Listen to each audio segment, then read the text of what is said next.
Familiarity. 8. The boy's words brought warmth to the lady's heart because this feeling of being needed hasn't been felt in her for a long time. Sweetie, come with me, I'll bring you and your sister somewhere to rest. From now on no one can hurt either of you anymore with me around. Her promise sounded like it was meant for the kids to hear, but in truth, it's also meant for herself as a vow in this case. Back in the corridor of the inn, Ningyu has been staring back and forth for signs of her Auntie Ning ever since the woman left for a stroll. That face showed she's very anxious and didn't like being left alone. Fortunately for her though, this girl didn't need to wait long and soon caught a glimpse of the long-awaited figure. Racing over and ready to cry out, Ningyu was happy in that split second. That was until she noticed the others tagging along with the lady, specifically the two kids that's making the woman giggle with laughter. This made her unhappy, very unhappy indeed because those fists had crunched up into a ball at this point. Nevertheless, she gathered herself after inhaling deeply to confront the situation. Auntie Ning, you're back. These two fellas are. She asks with a forced smile. Oh, they're both someone I met outside during my stroll. The boy's name is Bai Xiachen and the girl is Dragoni. I saw that they are homeless and decided to take them in. What the lady didn't tell was the little guy would make her excruciatingly happy. Merely a single phrase would be enough to make her giggle with laughter, just like the beginning scene when she entered Ningyu's gaze.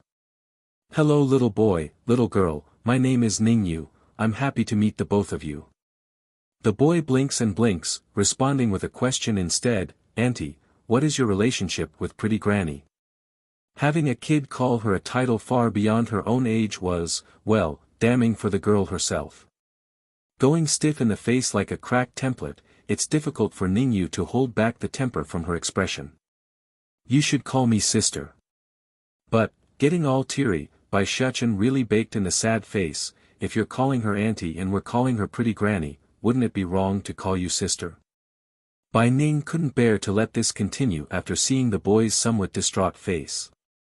Using a gentle voice to correct the girl, he is still a child so you shouldn't get hung on some title or name. Besides, he didn't address you wrong considering all things. He's a child I took in as a grandson earlier so he's right to call you auntie. Ningyu's body froze in that moment. She had tried for so many years in order to become Bai Ning's daughter, yet some unknown wild boy and girl could do so without her knowledge and in such short timing. Ridiculous. Unfair. Auntie Ning, pressing down her anger, Ningyu knew she had to say something to keep up her own image. I'm sorry, I am wrong, I shouldn't have been angry with a child. It's just. Auntie Ning is still so young. I only felt it's bad to call you a grandmother. Chuckling at the flattery, the lady almost found it amusing to be called young. I'm well over 40 at this point, which part of me is still young? If I had a daughter then her children would be almost as big too. Therefore, it's right of them to call me a granny. Besides, I really like this little guy so it's fine. Pursing her lips until blood almost faded from that skin, Ningyu really wanted to scream out in frustration. Thankfully for herself she had better reasoning than to argue the issue right now. There's always another chance at another place, she's not going to let this go. Ningyu's jealousy. 1. Xiachen, Dragoni, I'll arrange a place for you later. As for your bodyguards, Bai Ning glanced at the two following behind him, I'll put them in the room next to you, how about that? A firework of smiles promptly bloomed across the boy's face, thank you pretty granny. I really like you, and now I won't have to worry about those bad people coming to make trouble. You little. Bai Ning couldn't resist giving the kid a ruffle on the head to emphasize her affection, don't worry, no one will be able to hurt you anymore. After she hummed this sentence, the lady then turns back to petite girl behind herself. Soft in her tone, I've taken him in as a grandson from now on, as his aunt, you must also help care for him. Don't be so fierce, okay? Ningyu didn't know why but she's been dreadfully disliking this boy since the second she set eyes upon him, especially that dazzling smile. Even so, she kept her tongue in place knowing better. Auntie Ning, I will take good care of little Xiachen. I also won't get angry so casually anymore. But it's as if the baby fox had a grudge against the petite girl or something. The moment she said that was when the boy followed up with a remark that left her steaming. Auntie, I'm hungry, can you get me some food? This damn boy, how dare he call me auntie still? Does he really think I can't do anything to him because he has Auntie Ning backing him? Just when Ning Yu was stuffed full of unbalanced emotions, Bai Ning's soft gentle voice cuts in again, Yuer, go prepare some food for them. These two have suffered enough while searching for their mother. It breaks my heart seeing how thin they are. Going from green to white, then back from white to green, the petite girl almost couldn't hold back her anger and lashed out. Okay, I'll go get things ready. She grudgingly replied. Not wanting to let her Auntie Ning notice her flaming hate of the kid, Ning Yu almost bolted out of there in order to find a waiter in this inn. However, the devious and mischievous boy in question was apparently not done with his dig at the girl. Auntie, I want to eat the osmanthus cake on the other side of street, can you go buy some for me? When I passed the stall earlier, the smell was amazing. The taunt had the added effect of making the girl clench up that hand into a ball. Afraid to even turn around to show her menacingly dark face, Ning Yu spoke with forced kindness, no worries, I'll be right back with your osmanthus cake. Having said this, she ran for it in order to avoid being called again. Even a saint has their limits and she has reached hers. Pleased with what he has done, Bai Xiachen quickly removed the mean look in his eyes after the figure disappeared from view. Instead, he donned a lovely smile when speaking to Bai Ning, pretty granny, it's getting late now so I'll take my sister to rest first. You should too. Oblivious to the jab the boy had done, Bai Ning continues to showing a happy face due to her mood, okay, you two rest for now, I'll come call you when dinner is ready later. After that promise, the lady then went ahead to prepare the rooms needed for the kids and their followers. Only then did she return to her own room after setting everything in place. Ning Yu's jealousy, too, inside of the room, Dragony sat next to her brother with eyes blinking in wonderment. Gidge, is that Bai Ning? Really our grandmother? Is there a chance that it's just the same name? Bai Xiachen shook his head, denying the theory. I do not believe there is such coincidence in this world, perhaps something happened and made her lose her memory. Dragony, we must follow her around until mother arrives. The reason why the little steambun was so sure Bai Yen would come searching for them was the contract inside of the old goat and snake. The familiars themselves may not be able to sense their mistress's location, but Bai Yen most certainly could through the bond.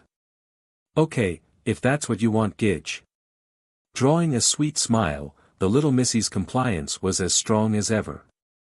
Pine. Suddenly, the door to their room was knocked open, drawing their attention to Ning Yu who barged in on them from the outside. The girl was fierce and aggressive, slamming the box in hand in front of the boy, here's your stupid cake. So fast, said Bai Xiachen with raised eyebrow. It couldn't be something you got from the kitchen and not the next street over, right? Despite the increasingly dark gloom hovering above her face, Ning Yu kept her voice low in order to avoid rousing Bai Ning to their conversation. Why are you getting so picky and choosy for? You're nothing but a little beggar that Auntie Ning took in out of kindness, know your place. Bai Xiachen's expression promptly turned somber as he stared down at the smashed box in front of himself. Not only was that remark from the girl an absolute insult, the food was as well in open form. What relationship do you have with pretty granny? He asks with heavier tone. Snorting derisively, I am her niece right now, of course, that's only temporary. In the future I will be her daughter instead. What do you mean by that? You still don't understand. Auntie Ning is going to marry my father, of course she will become my mother afterwards. So, you better stay away from my future mother, you little beggar. The boy could barely hold in a flare of rage brewing from within. You say pretty granny is going to marry your father? Humph, why do I highly doubt that claim? If she really was willing to marry your father, then you wouldn't be calling her auntie still after being together for so long. Although Bai Ning claims that she doesn't know Yun Feng, husband, of the Misty Fairy House, it doesn't matter. The little steam bun had a strong intuition she's the one, the long-lost grandmother that they've been searching for. Grandfather is still waiting for her at home, she cannot marry someone else. Also, I won't let anyone coming around to destroy mother's happiness. The issue is just a matter of time. Regardless, you little beggars better stay away from my Auntie Ning, otherwise the pain will be yours to bear. The girl huffs, swinging herself around to leave only to be alarmed by the table being flipped over by the boy behind herself.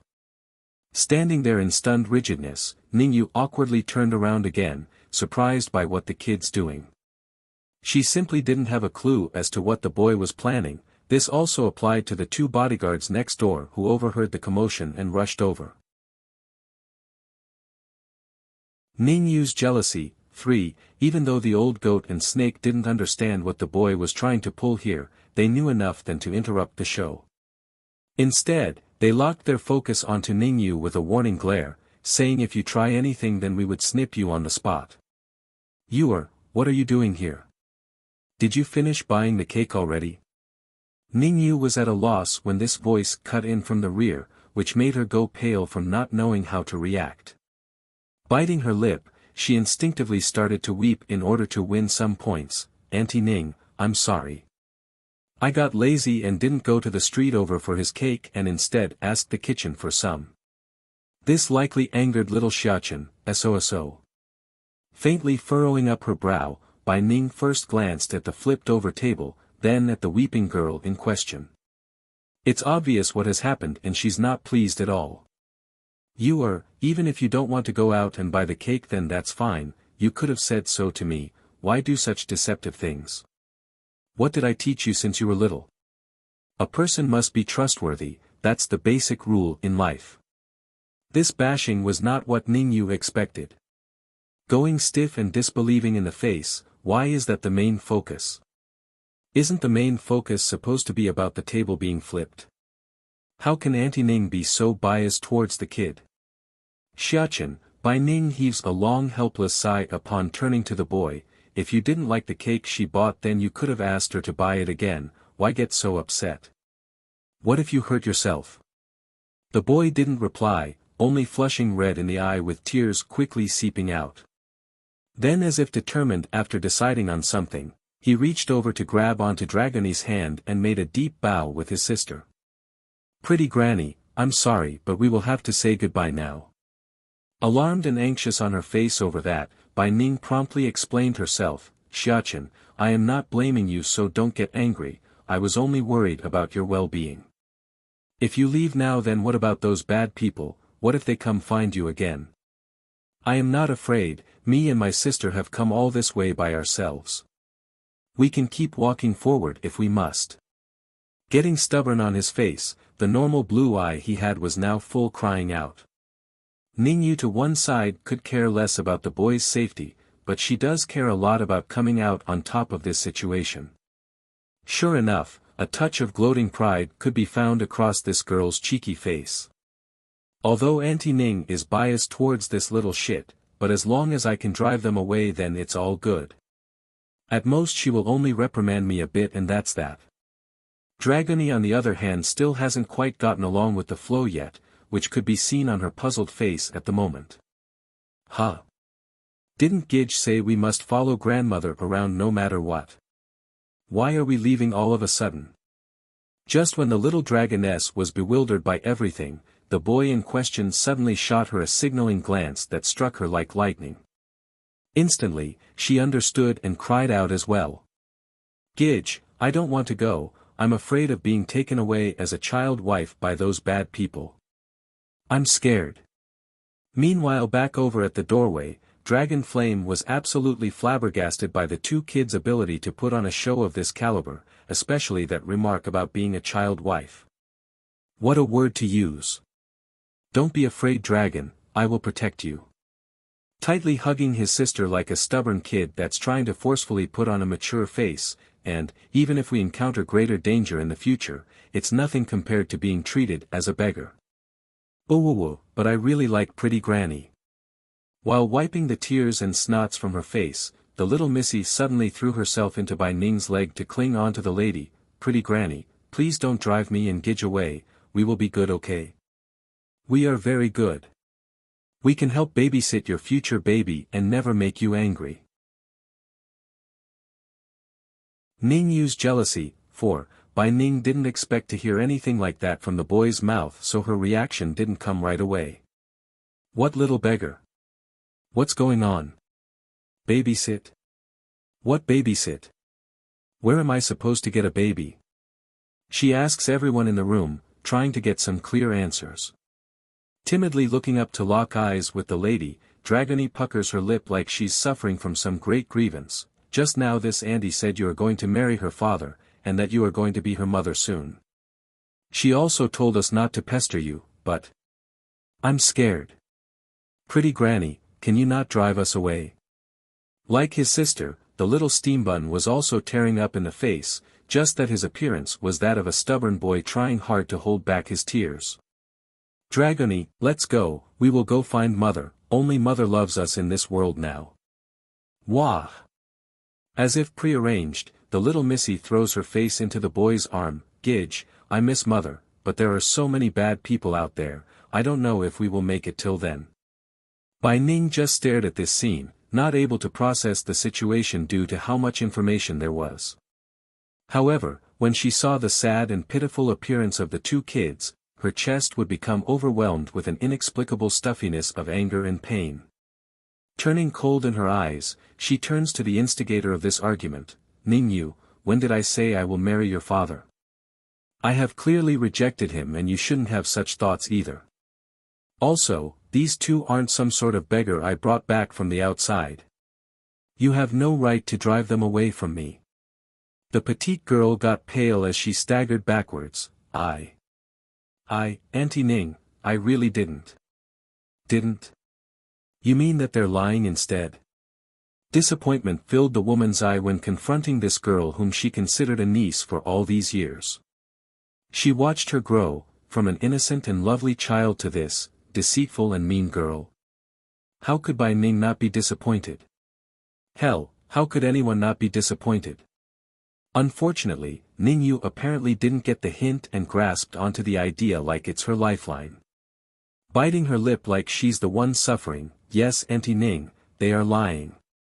You watched me grow up so you should know me better than anyone. How could I treat these two lovely children in that fashion? If anything, I couldn't wait to cuddle them due to how cute they are. It's already come to this in the girl's mind, so she decided to go ahead and lie all the way. What else could she lose in this case? Now only did Bai Ning feel disappointed, she's also furious at this point. Drawing a sarcastic smirk, Ning Yu, you've known me for many years already, do you think I would be fooled this easily? If you had admitted your mistake then I would have perhaps forgiven you. But now, you are persistently claiming they are lying.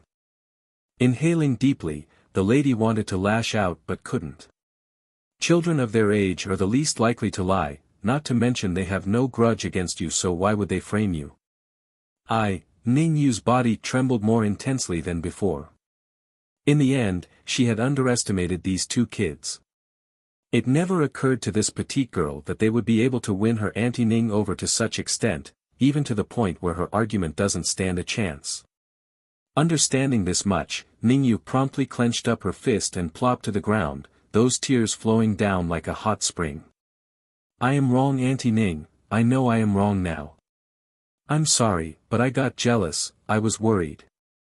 In this world, you were the only one aside from my pa who is around me, I was afraid you would leave me behind.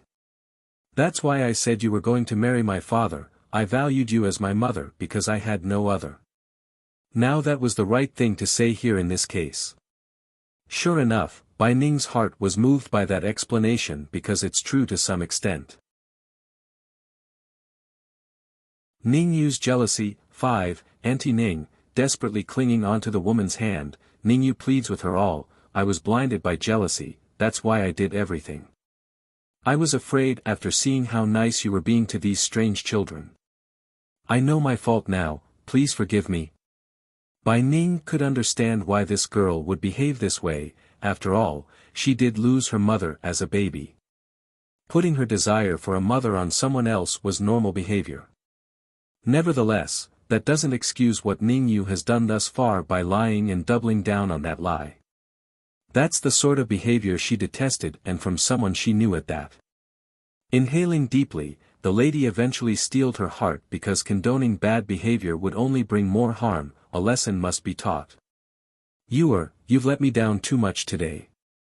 Go back to your father. I only need Xiachen and Dragoni to keep me company during this period.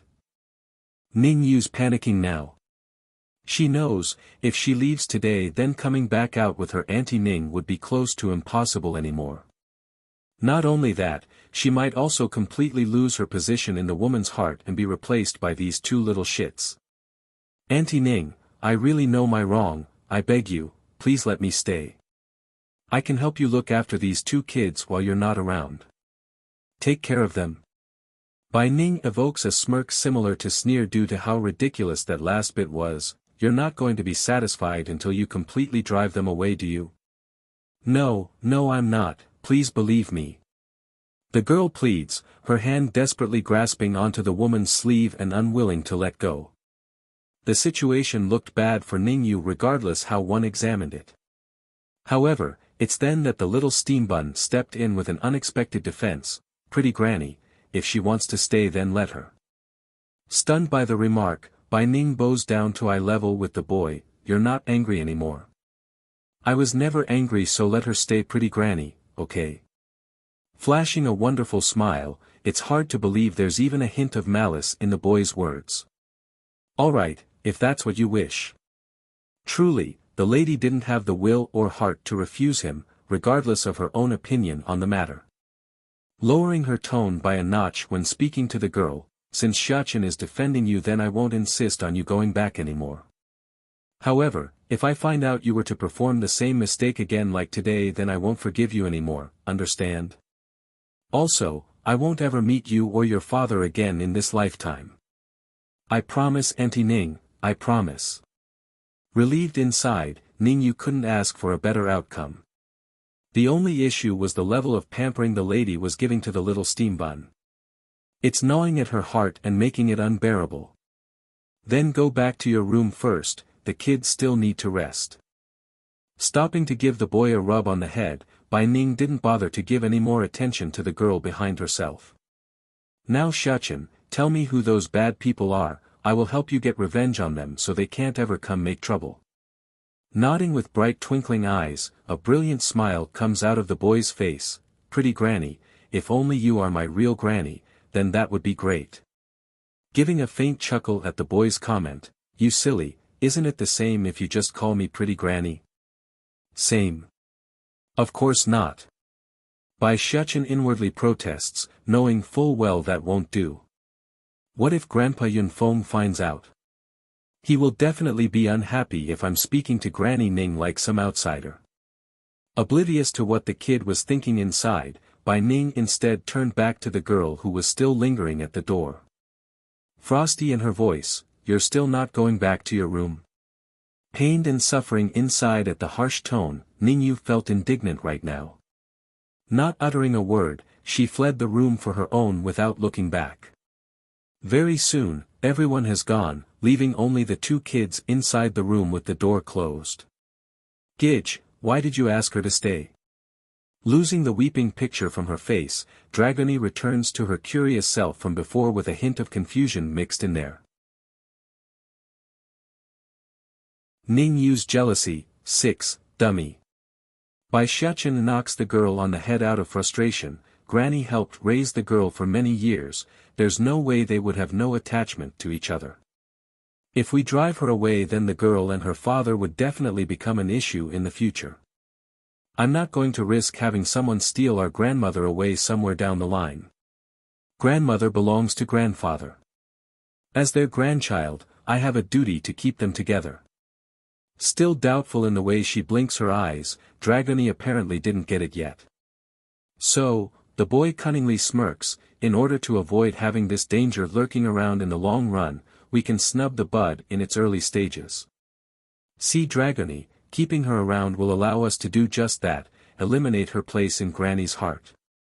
Blinking like stars in the sky, the little missy finally got it. Gidge is so clever, you are the smartest. Of course, I'm my mother's son and not like those stupid people out there. Pride filled the kid's face when he announced this, leaving no room for argument about the matter. Dragony, you need to smarten up too. Next time you need to be more cooperate when I start acting, otherwise they might catch on like today. This time he managed to take advantage of his grandmother's love for him to gain the upper hand, but that's not going to always work. Furthermore, he felt guilty about playing his own family, that's not his style. After a long while, Dragony eventually manages to mutter out her own opinion. Gidge, if your father the king hears about your behavior then he's going to be very sad and angry. The little missy was fully aware of how little Bai Xiachen did to help his old man pursue his own mother. So, considering the huge difference in treatment, it's no wonder she would think that way. That's not exactly the same, the boy puckers his lip. Grandfather is someone dear to mother, and grandmother is also someone dear to mother, that's why I would do this. In other words, the reason he wouldn't help Di Tsang was because Bai Yan didn't relatively care for the man back then. Remember Dragony, you are part of my family now. If there's any fault then it's always going to be Batty father's fault, never mother's. The kid sternly and seriously states this. Nodding cluelessly as usual, Dragony didn't object to the idea. Does that mean the king is second in importance? No, the second place is obviously our little sister who hasn't been born yet. As for Batty father, you can put him in third place. Now it was the little missy's turn to be discontented. Puckering her lip to one side, no way, Gidge is third, I like Gidge more. Thankfully Di Tsang himself wasn't around to listen to their discussion, otherwise he would be so extremely angry right now due to being placed in last place of this family. Now that's good. Patting the little missy like a good adult, Bai Xiachen compliments her before turning to his two bodyguards who's still waiting to one side. Ningyu's jealousy. 7. Did you hear? If either of you sense my mother's presence then come inform us right away. Commanding and forceful, there's not an ounce of naivety in the boy's voice.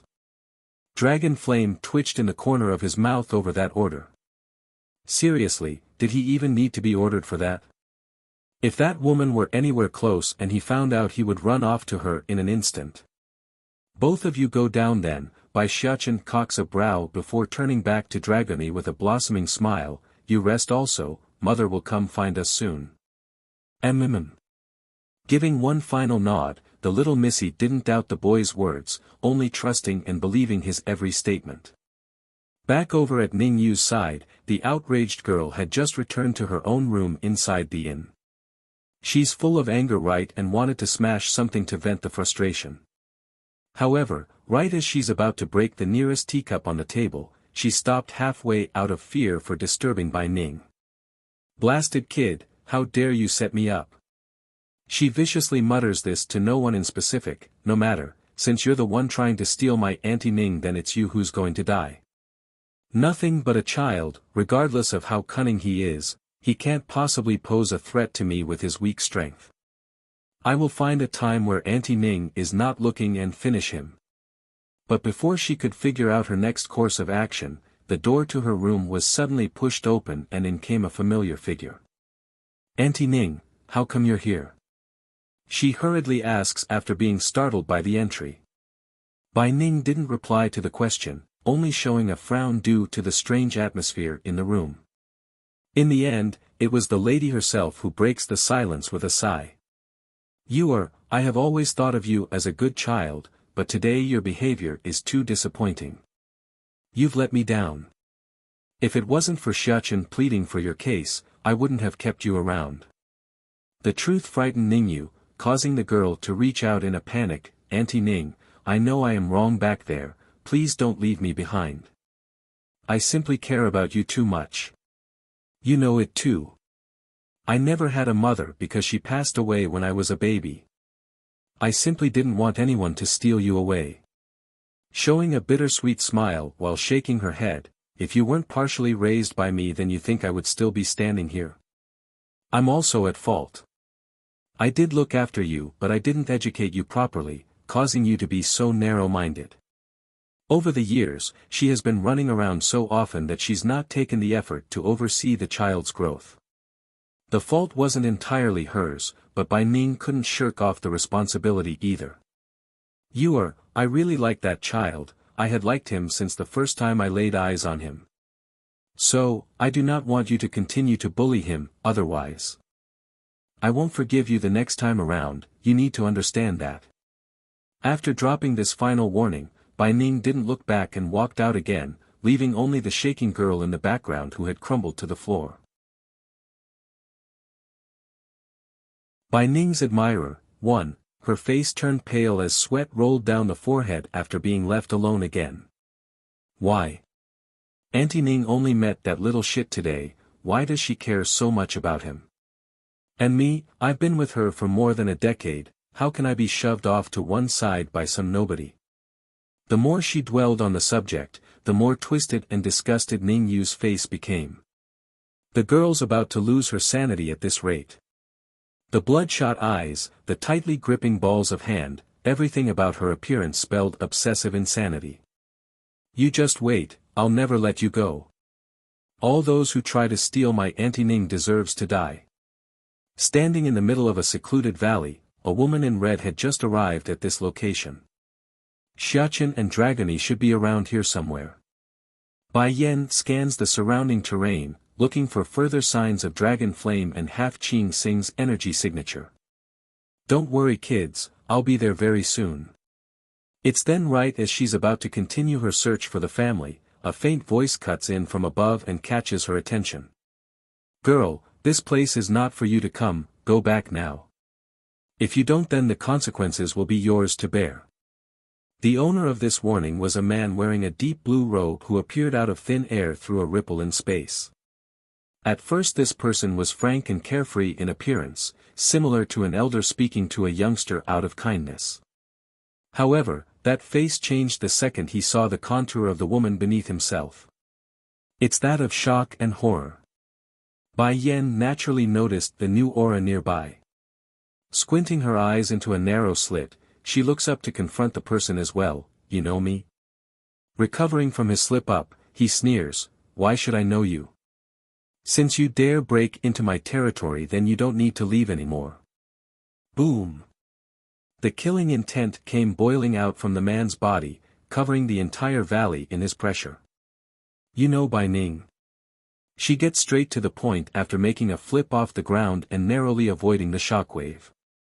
This man must be related to my mother if he has such a strong reaction. Either some great hatred or some secret he doesn't want me to know. Regardless of the answer, he knows something. Ning Yuan's response was a simple one in this case, a cold smirk and a direct attack. Bang! Making a direct hit with a palm strike to the chest, the man's sudden attack causes the woman to spill blood from the mouth due to the abrupt hit. Turning hard and cold in the face, Bai Yan endures the stinging pain and speaks out again, I knew it, you know Bai Ning for sure. What is it? A vendetta, or some secret you won't reveal to me? Though the truth wasn't conclusive yet, Bai Yan didn't care because her body told her all she needed to know. That powerful sense to get closer to the woman from that day, the urge to cry out, everything pointed to a bond of blood. Young girl, knowing too many things won't do you any good. However, your luck is very good, you actually ended up coming to me in person. Now I won't let you live to see her. Bai Ning's admirer, too, Bai Yan's expression sank at the imminent threat to her own life. According to the woman's own assessment, this man was likely at the high divine stage while she herself stood at the bottom divine level. It's not looking good no matter how she weighed it. For one, she didn't have Dragon Flame or Half Qing Xing around, so relying on backup was out of the question, and she only has her sword Godslayer around, the terms are not looking good. Flickering a cunning light in her eyes since fighting was out of the question, Bai Yen suddenly cried out and pointed to the area behind the man. Bai Ning? Bai Ning? What? Drained of color from his face, Ning Yuan hurriedly swings his head around in search. However, what he found wasn't the familiar figure of the woman whom he loves, it's emptiness. There's nothing, only air and the occasional bristling of the breeze against the greenery. Outraged at being tricked, the man immediately swung his head back towards the woman in question. Unfortunately for him though, no one's going to sit around and wait for him to kill them. Stinking girl, how dare you deceive me? He cries out in utter disgust towards the trailing red light that disappeared from his view. Make no mistake, Ning Yuan was not one to be so easily fooled. The only reason he was in this case was because of Bai Ning's name. He would do anything to get on her good grace, and by anything, it's anything. Not far away, Bai Yen was still fleeing for her own life when she cast a glance to the back, and that's when she saw the man right at her tail. Her heart pumped at this sight. Without another thought, she drew her Godslayer out to block the oncoming punch. In a roaring explosion of force, Bai Yen found the air fleeing her chest as metal met flesh from the exchange. Tumbling right out of the air, she crashes down to the floor in a loud smacking thud. Blood spewed out of her mouth as a result of the impacting injury. Girl, I like to see how far you can get with your measly strength. Bai Yen did not respond to the threat, only grasping heavily to her Godslayer while using those watchful eyes to keep a wary look at the enemy in front. But then an idea hit her again upon noticing something. Sneering in her voice, if you're going to kill me anyways then why not tell me the truth? This way I can at least die without grievance. Cracking a laugh at the woman, Ning Yuan happily obliged over those sweet words, alright, I don't mind at all since you're going to be a corpse soon enough. Taking a couple of steps forward, the pressure surged out of the man's body and swamped over Bai Yan's face and made her flinch. I have no grudge against her, on the contrary, Bai Ning's the woman of my world, I love her. When speaking about his greatest desire, the man gradually lost the murderous intent in his eyes and replaced it with gentle kindness, a sight Bai Yen didn't expect to see from the person. I fell in love with her at first sight years ago. At the time she had just given birth to a daughter not long and sent the baby away. Apparently she was being pursued by some enemy, and that's when I picked her up by passing through. A gleam seems to glow out of his eyes when recalling the past tale. Bai Ning's admirer, 3, but she just won't forget about the other person, always longing for him despite not remembering his name. Why? I've stayed by her side for so long, and I don't even mind if she's married before and with a child. Why won't she accept me? Against that logic, Bai Yen only wanted to snicker a sneer due to how shameless it was, so that's how you assume things. Just because you don't mind, she must marry you then. If I were in her shoe, I wouldn't want to accept a narrow-minded person like you either. You shut up. Ning Yuan snaps back, his eyes spewing glares of fire, you think just because you're her daughter that you're the same? I did so much for her, why wouldn't she be moved? Furthermore, because of her, I ended up having a baby with another woman. Pricking her brow in surprise, Bai Yen didn't expect an excuse like that, she made you have a baby with another woman. That's right. Ning Yuan seemingly couldn't grasp the outrageous logic there and clenched up his face with gritted teeth. That day I was hurt by her denial and mistakenly got myself drunk into bed with another tramp. Originally the experience didn't mean anything, but that harlot bore my child. And then she accused me of being irresponsible. Due to that reasoning, I ended up marrying that whore for her sake. Thankfully Ninger lost all her memories at one point, I still have a chance. Bai Yan's sneering mockery only grew deeper after hearing all that nonsense. Now let me get this straight. You getting drunk and then sleeping with another woman is my mother's fault. Then getting another person pregnant is also my mother's fault. Huh, that's the first time I heard something so outrageously stupid. Just admit it, you are nothing but a disgrace that uses the other sex for your own self-indulgence. My mother never had you in her heart and she never will. Going stiff after being pointed out with the truth, Ning Yuan snaps back with crumbling insanity, you filthy bitch, if you keep talking nonsense then I'll kill you now. Ticking the corner of her lip into a snarl now, what, just because I'm speaking the truth? You're only lashing out because you know I'm right. Boom. Raging out with power, the man locks onto Bai Yen with glares of red and death. Die. Whether it be because of her relationship with Ninger, or the words she said just now, this girl must die. Under the barrage of hits coming down from above, Bai Yan's body went flying backwards again until it slammed into a huge oak tree.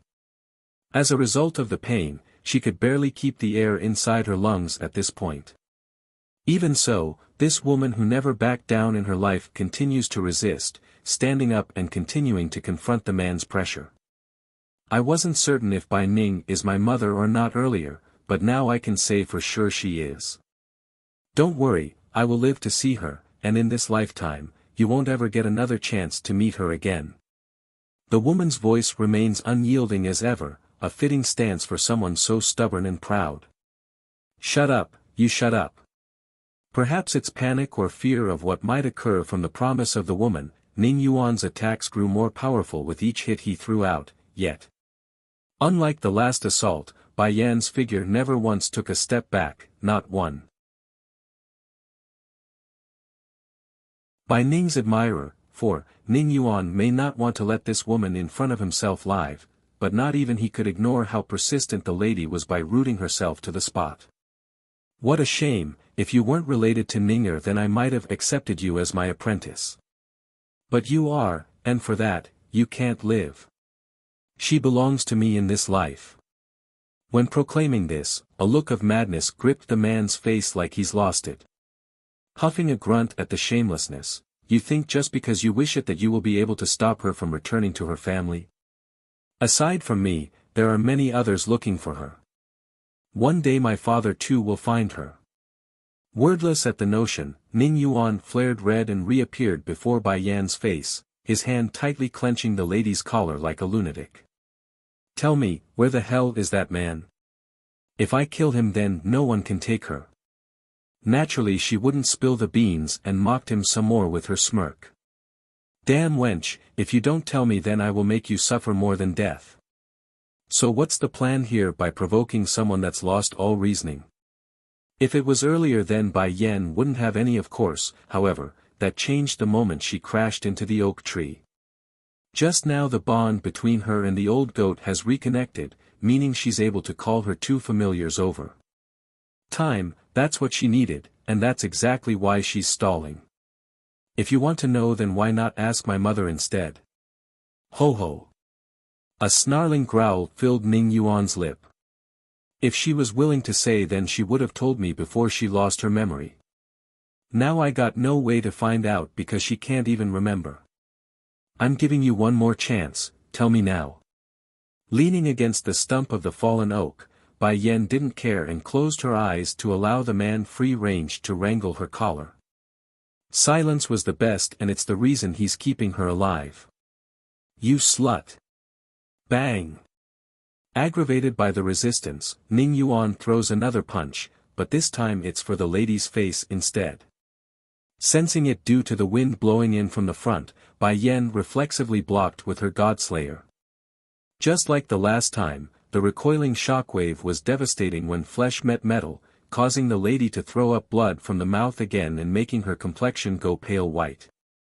Not done yet, the man throws another, and several more punches in quick succession afterwards.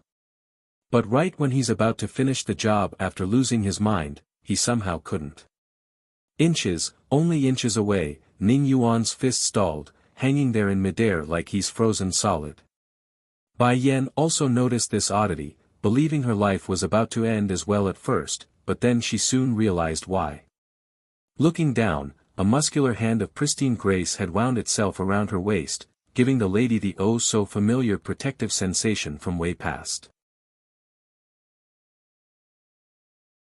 Bai Ning's admirer, 5, Yi Feng, why are you here? She murmurs this out without a second thought, almost tearing up due to his godbrother's sudden arrival.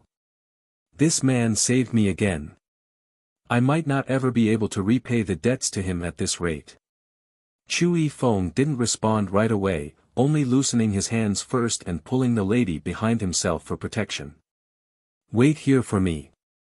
After saying that, the picturesque man then locks onto the foolish foe who still doesn't understand who the interloper was. Boy, you'd better mind your own business, otherwise. Ning Yen narrows his into a squint, the threat obvious. Acting like he's not heard the warning at all, Chu Yifeng presses forward with casual strides that seemingly made Ning Yuan flinch from the mountainous pressure coming off of his existence. The strength of this kid, it's not normal. Ning Yuan inwardly exclaims, finally realizing the boy wasn't someone he could easily crush if he didn't take him seriously. Do you know what kind of ending befalls those who hurt her? The young man's voice was faint but bitter and cold. They have all died after I hunted them to the end of this world to make sure they regret it. Bai Yan went stiff after hearing that. True, this man whom she thought of as a brother has done exactly that since she arrived at the Holy Land. Never did he allow those who hurt her to get away afterwards. But sadly, she could never answer his feelings knowing fully well what he wanted, and for that, she owes him. Pursing her lip in the back, the lady suddenly found herself unable to look away from that stoic figure.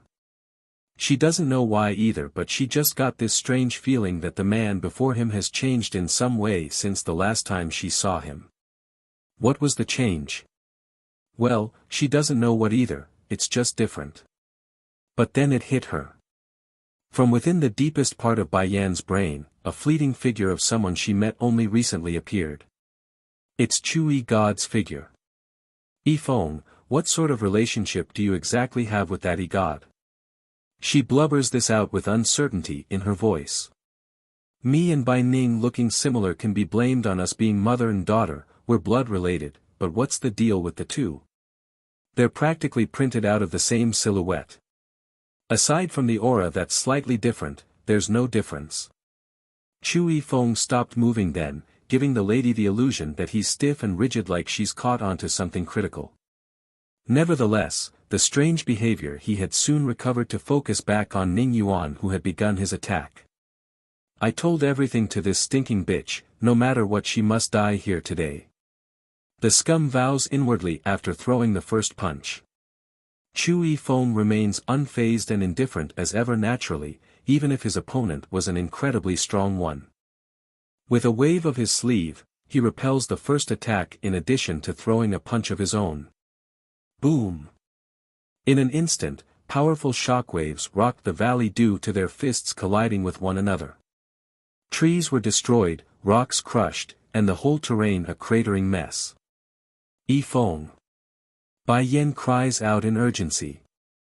Looking behind herself, she attempts to find signs of her two familiars who should be arriving soon. Sadly, they were nowhere to be found still and left her disappointed and panicking.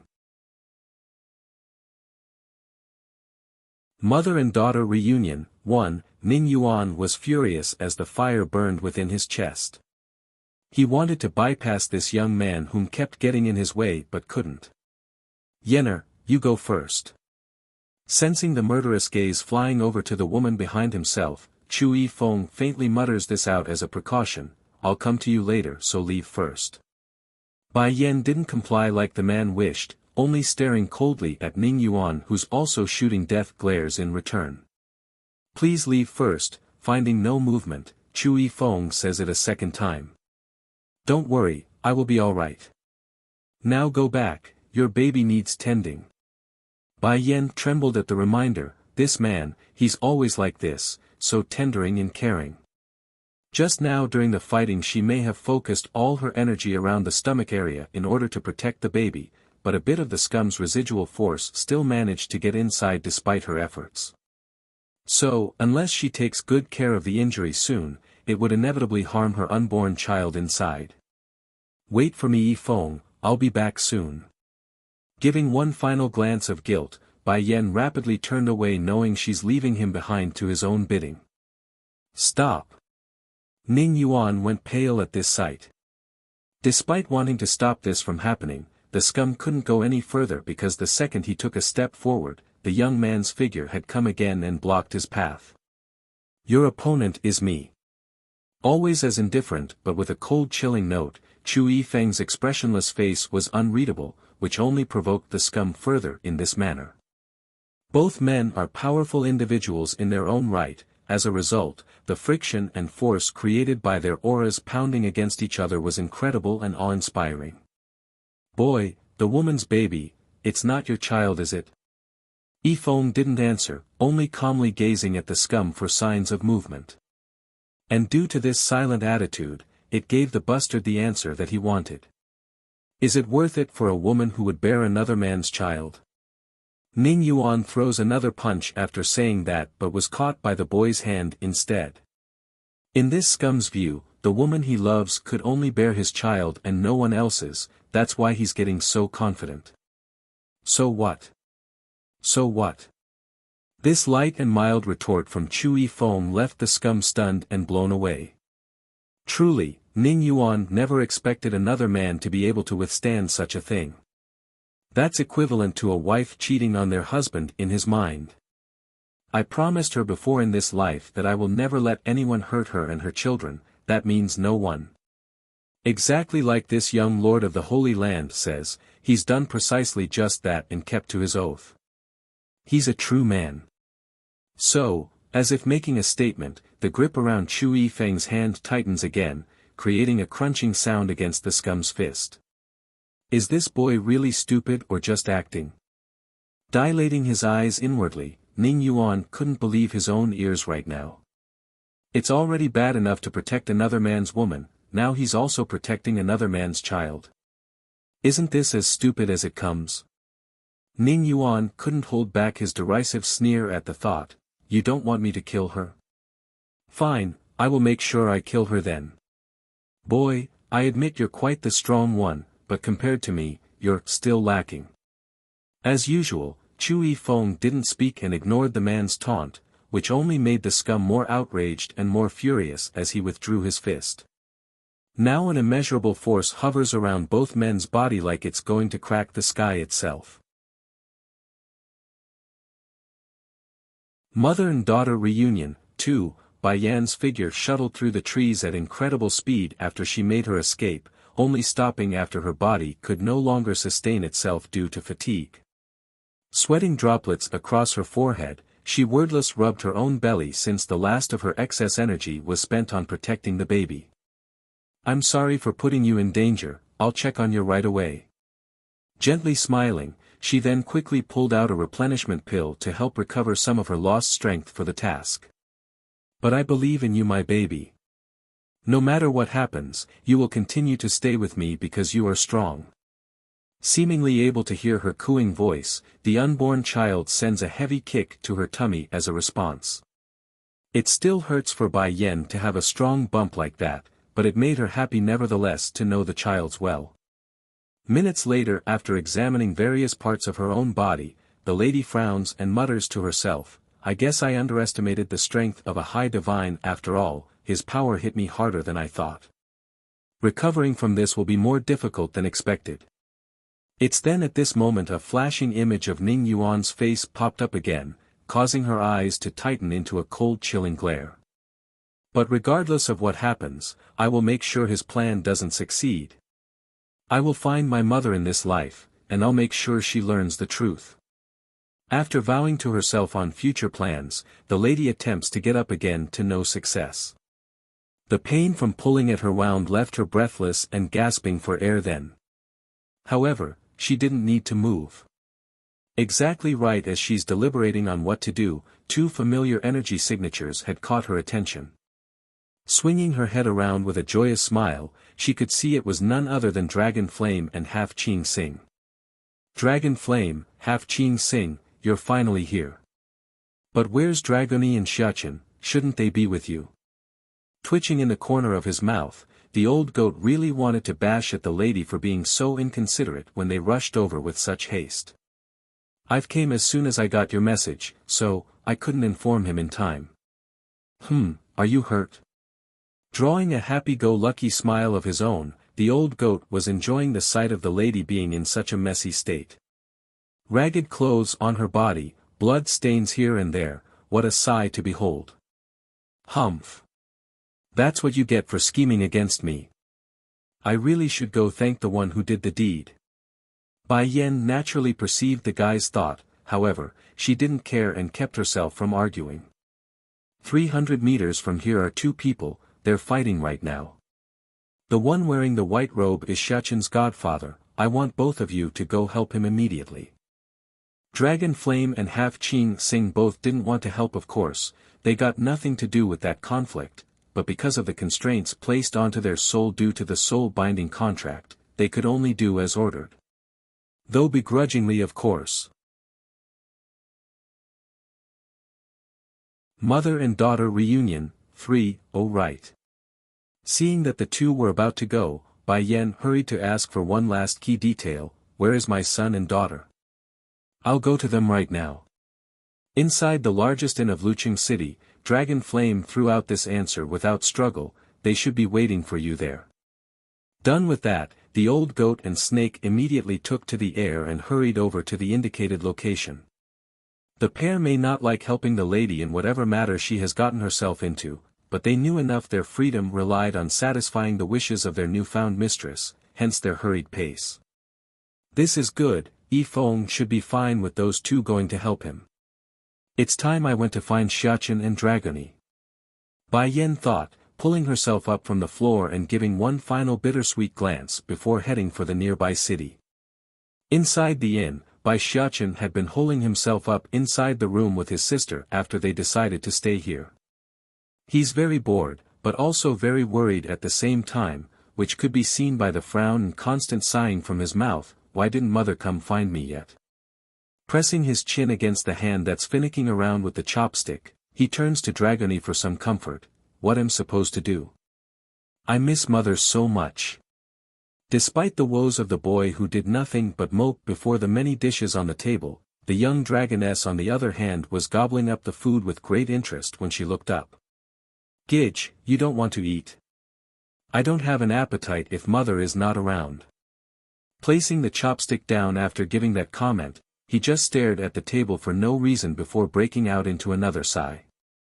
Dragony, why hasn't she come for us yet? Do you think she has already taken a liking to a new baby and don't want me anymore? The boy's expression dissolves into that of someone suffering some great grievance, that voice pathetic and whiny now. Then before anyone could reply to the kid's pointless muttering, his ears pricked up and he slammed the table with his hands while jolting up. Dragony didn't expect this and also jerked at the sudden commotion, of course. Food in her mouth, she cluelessly inquired for details, what's wrong? But without giving an answer, Bai Xiaoqin ignored the wondering eyes of his sister and quickly ran out the door. As soon as he did so was when he saw the familiar red dress that he's been waiting for. Likewise, Bai Yen had also noticed the little steam bun that's gazing down at herself from the second floor of this establishment. She didn't bother to hide her relief and happiness while standing in the main lobby where the rest of the patrons were. Immediately opening up her arms at the boy who had literally threw himself into the air, the lady happily welcomed the warm emotional welcome. Mother. The boy locked onto his mother's body like glue, refusing to let go in the slightest. Why did it take you so long to find me, mother? Are you already in favor of another baby and not want me anymore? Amused by the silly remark from her son, Bai Yan's first reaction was to scratch his nose to remove the idea.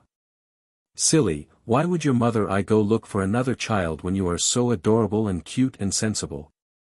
Only with that comforting phrase did the little steam bun release his genuine smile of happiness after being so glum for all these days of wandering. Burying his face into the woman's chest to seek comfort, Mother, I missed you so much. Before I went into the secret domain in order to grow stronger so I couldn't see you at all, and then it was not easy to get a glimpse of you after you and Batty Father came to find me.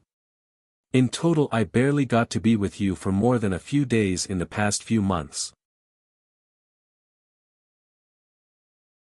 Mother and daughter reunion, 4, one hand wounding tightly around the boy's tiny body, the other around his head, Bai Yan heavily hugged her son to no end in order to make up for their separation.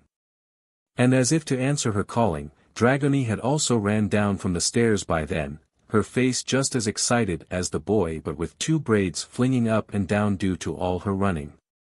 "Dragoni, I'm here now."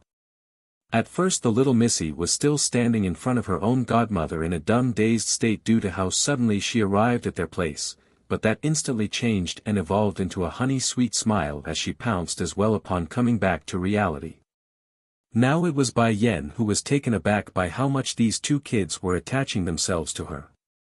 Truly, she never expected they would miss her to such an extent. "Looks like I was wrong from the very start. Making them wait at the demon realm wouldn't have worked from the beginning considering Xiaoqin's clingy personality. I should have expected this." "Mother," Bai Xiaoqin suddenly grabs onto the lady's hand after the embrace, "I have something to tell you, But before the boy could divulge whatever's on his mind, a soft gentle voice had come in from the second floor and catching the group's attention, "Xiaoqin, did your mother come find you?" Drawn by the signature of that voice, Bai Yan turns to look upwards and was rewarded with the familiar blue dress and face from not long ago. To say the person was a body double of herself wasn't an understatement. Likewise, Bai Ning also did the same in this case. Though she already knew Bai Xiaoqin's mother was very similar to herself in appearance, but the level of likeness was uncanny even to her own eyes. "You," Bai Yan's voice sounding shaken by the encounter, she splutters and ends up saying nothing due to the emotional waves running inside. Whether it be in the previous life or this one, Bai Yan has never gotten a chance to experience the bond of having a mother, hence her strong bond to the little steam bun. She needed to make up for the hollowness in the heart over the lack of motherly love. Now imagine the news of actually being able to mend that loss. There's no way the lady wouldn't be moved beyond words. Showing a faint sorrowful smile, Bai Ning was the first to break the silence. "Lady, are you Xiaoqin's mother? If you are then that's good. I happened to pick him up along the road so I'm happy that his family is here." Bai Yan choked again when trying to speak, which only made it more apparent when the little steam bun interrupts her. "Pretty granny, my mother and us were all driven out by my batty father. We got nowhere else to stay, so can you take us all in?" Only then did the stunned-looking Bai Yan recover from her initial excitement. Frowning at his little boy, "Xiaoqin. Does your father know that you're framing him like this?" Naturally the boy knew exactly what his mother was indicating to with her questioning face but didn't care. Showing teary eyes, the kid continues to stare at his grandmother for help. Meanwhile on the other end, Bai Ning was lighting up at being begged to let them stay. To be clear, she was just as hesitant to see the group go, so this arrangement was like a windfall, the perfect setup in her view if she could have it. "If lady wishes to stay then of course that's fine. Your decision."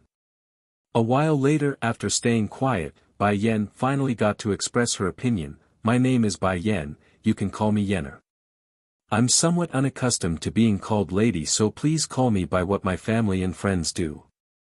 Flashing a smile of hope, the woman didn't bother to hide the level of yearning in her voice now. Mother and daughter reunion. 5. Happy to oblige the request, Bai Ning said, "All right, how can I refuse when you're insisting already? I will call you Yenner from now on. By the way, do we know each other at some point?" Her soft gentle voice left Bai Yan visibly shaken because the way she said it hinted at something else. "Truth is I don't remember much about my past anymore, but I always felt like I should have a daughter. I know this because I was holding a baby's doo-doo when I came to again after losing my memories. So, I've always believed my loved ones would come find me one day." Making a sigh, the lamenting lady's mind faded back to the time where she would yearn for someone to come seek her return to where family and friends waited. Sadly, that day never came, and eventually she too began to lose hope, replacing the feeling with disappointment and regret. Bai Yan acted right away upon hearing that shocking revelation. Dilating her eyes into a squint, she promptly shot her spiritual feelers out for examination. The patient herself naturally sensed the intrusion into her own body, but Bai Ning didn't resist and closed her eyes instead, thus allowing the other side to freely explore her condition. Make no mistake, she would never allow someone free-range exploration of her inner body, especially someone she's just met and no longer than a few minutes. However, a strong urging from deep within told Bai Ning to get closer to this young lady without any specific reasoning. Mother, Bai Xiachen blinks and turns to ask his parent, is something wrong with pretty granny's body? Showing a complex expression, Bai Yan eventually spoke to explain her findings. Her memories has been sealed, that's why she couldn't remember the past. Sealed? Visibly shaken by the news, Bai Ning furrowed her temple until the entire face had scrunched up. My memory loss is not because of an injury, but a seal. Who could have done this to me? It looks like she is unaware of her own memories being sealed. Bai Yan thought, her eyes narrowing into a dangerous slit because she could already guess who did it. Forgive me for asking, but do you know someone by the name of Ning Yuan? Brother Yuan, you know him?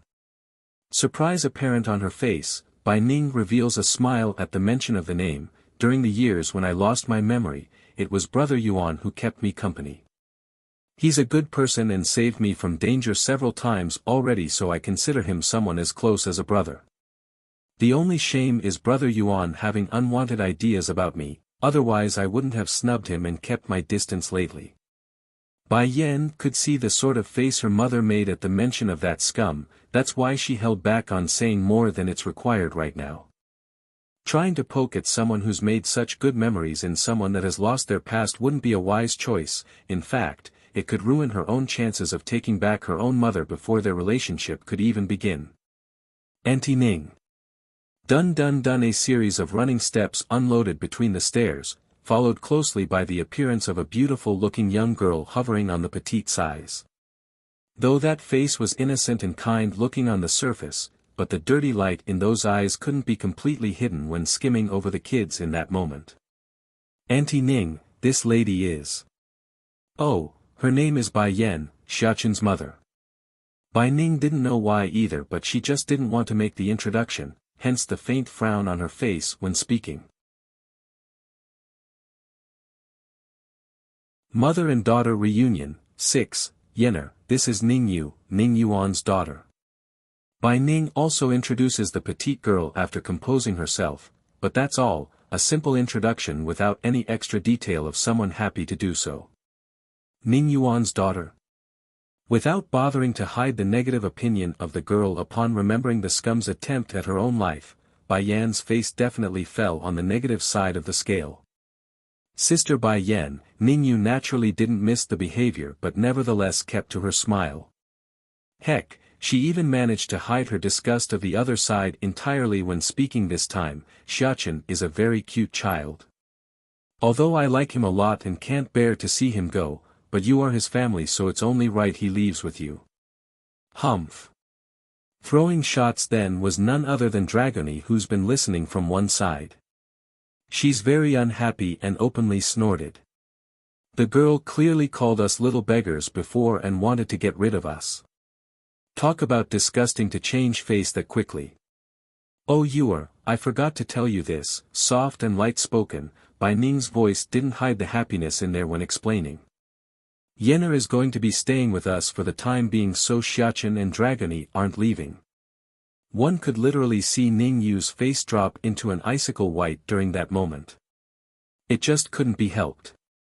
The petite girl was actually quite happy inside when she realized the mother of these two brats were here, yet instead of getting rid of them both, there's going to be another one added.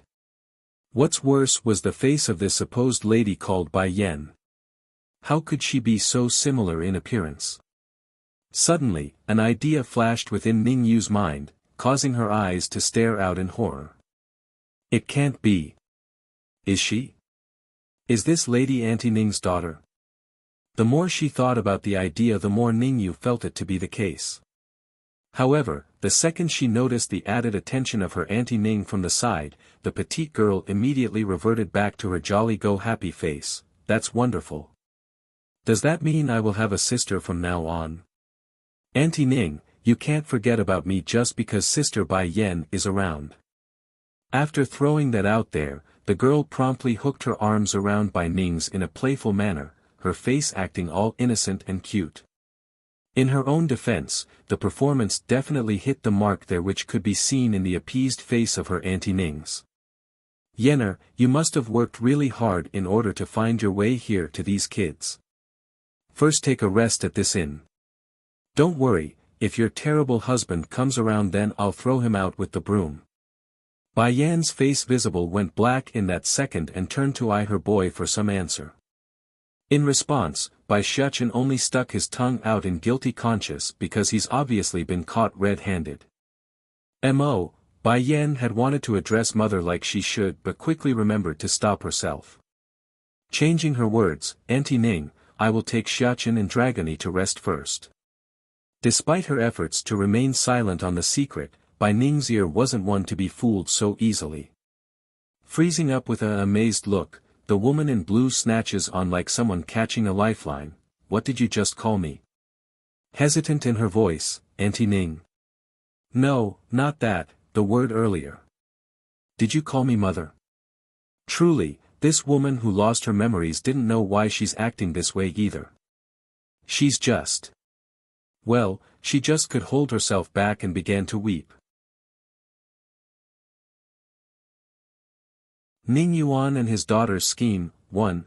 Pretty Granny. Bai Shichen draws a huge innocent smile. Then, "My mother never met our grandmother when she was young, that's why she called that out after meeting you. She found you too similar in appearance and couldn't help it." "Pretty Granny, why don't you become our grandmother for real? That would be wonderful if so." The little guy's big blue eye was bright and twinkling with stars, a huge contrast to that deep black eye which still gave off an eerie chill when met. Bai Ning's heart trembled at the explanation.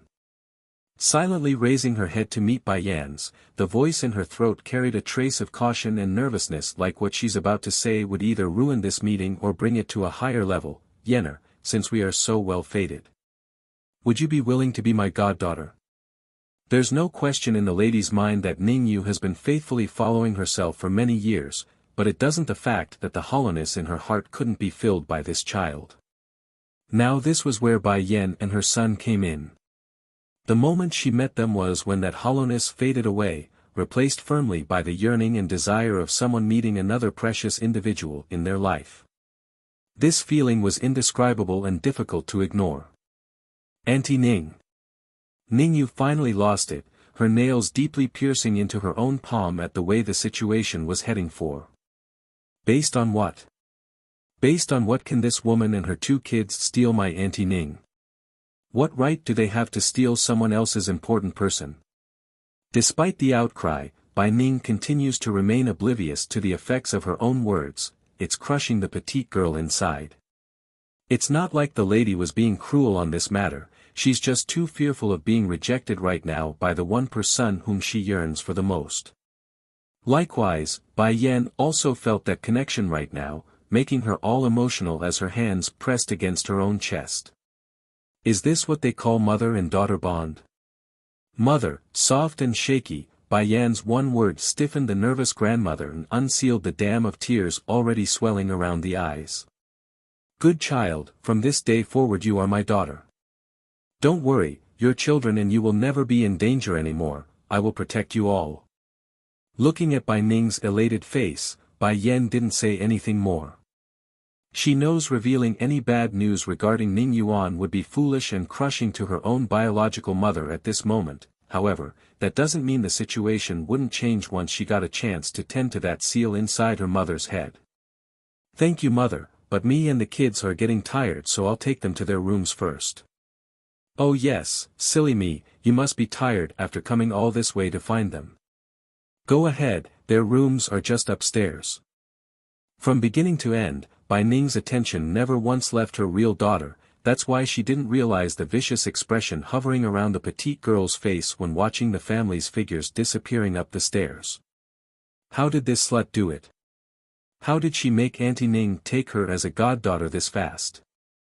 I've spent years trying, how can she get ahead of me like this? She will pay for this. Biting her lip, Ning Yu vowed inwardly to get revenge for this transgression. Then without any indication, Bai Ning, who was walking ahead of the petite girl herself, turned, causing the lass to frantically retract the vicious light in her eyes. Auntie Ning. Yenna will be a sister to you from now on. I hope you can treat her like a real sister and not be like before. I won't repeat myself again on this matter after that disappointment, understood? Ning Yuan and his daughter's scheme, too. Ning Yu clenched her fists on both sides and forced a smile. Don't worry, Auntie Ning, I promise you. Only then did Bai Ning return her attention back to the woman next to herself. Let's go, Yenna. Bai Yen nodded, of course, but right as she's about to continue up the stairs, she had caught a glimmer of the viciousness in the petite girl's eye. If it was under normal circumstances, she would never allow such a threat to remain nearby, but it's not. Ning Yuan, you will pay for what you did. Your daughter may not have done anything yet, but she's clearly the same type of person as you. Mother, I am hungry. After returning to their room and being left alone again, it was Dragony who spoke first by rubbing her round belly and salivating on the mouth. Bai Xiachen immediately shot a look at his sister. You ate so much already and you're still hungry?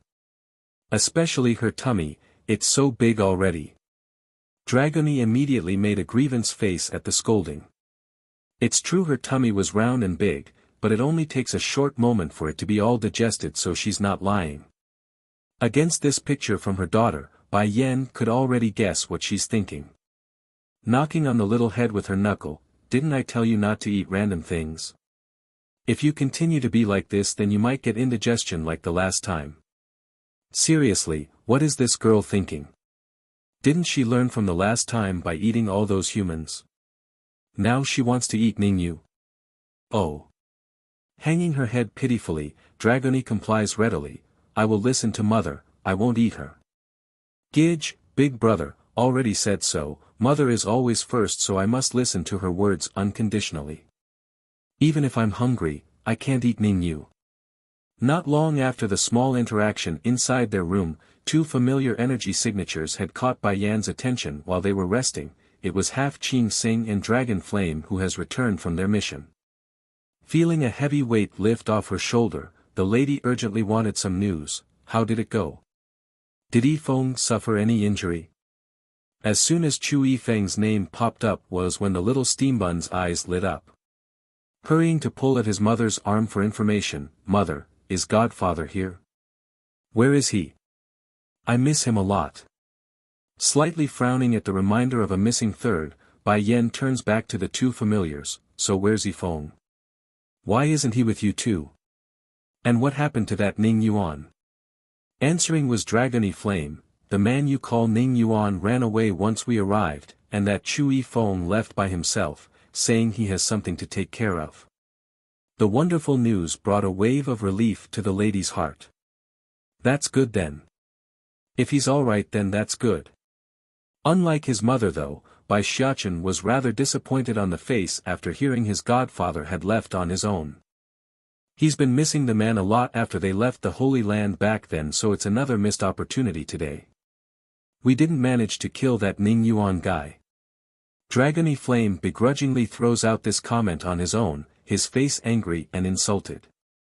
In this old goat's mind, there should only be a handful of people capable of escaping his grasp.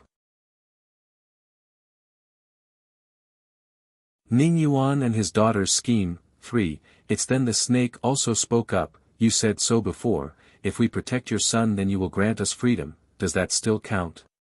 Pricking her brow, Bai Yen forms an unreadable smile at the two. What I promised will of course be counted, but that time is not now. Half Qing Sing's expression changed dramatically. Are you cheating us? I said I will return freedom to you both, that's true. However, I also know that you will attack me right away if I do so, is that not right? She was only able to form a contract with these two ancient monsters due to her deception. If she does do as they wish at this moment, then they are sure to kill her on the spot considering their grudging nature. Bai Yen could still handle the snake thanks to her Godslayer sword, but Dragon Flame was another story. Whether it be the physical body or internal strength, the old goat was on a different level compared to herself. Upon hearing those words, Dragon Flame's complexion also dropped. He just knew this was how it's going to turn out. She never intended to return them their freedom. But you don't have to worry, I'll give you two your freedom sooner or later. It's a pity but I can't do it now and require both of you to stay by my side. Giving a shrug as she continues, besides, I only promised to give you two your freedom, I never said when or where.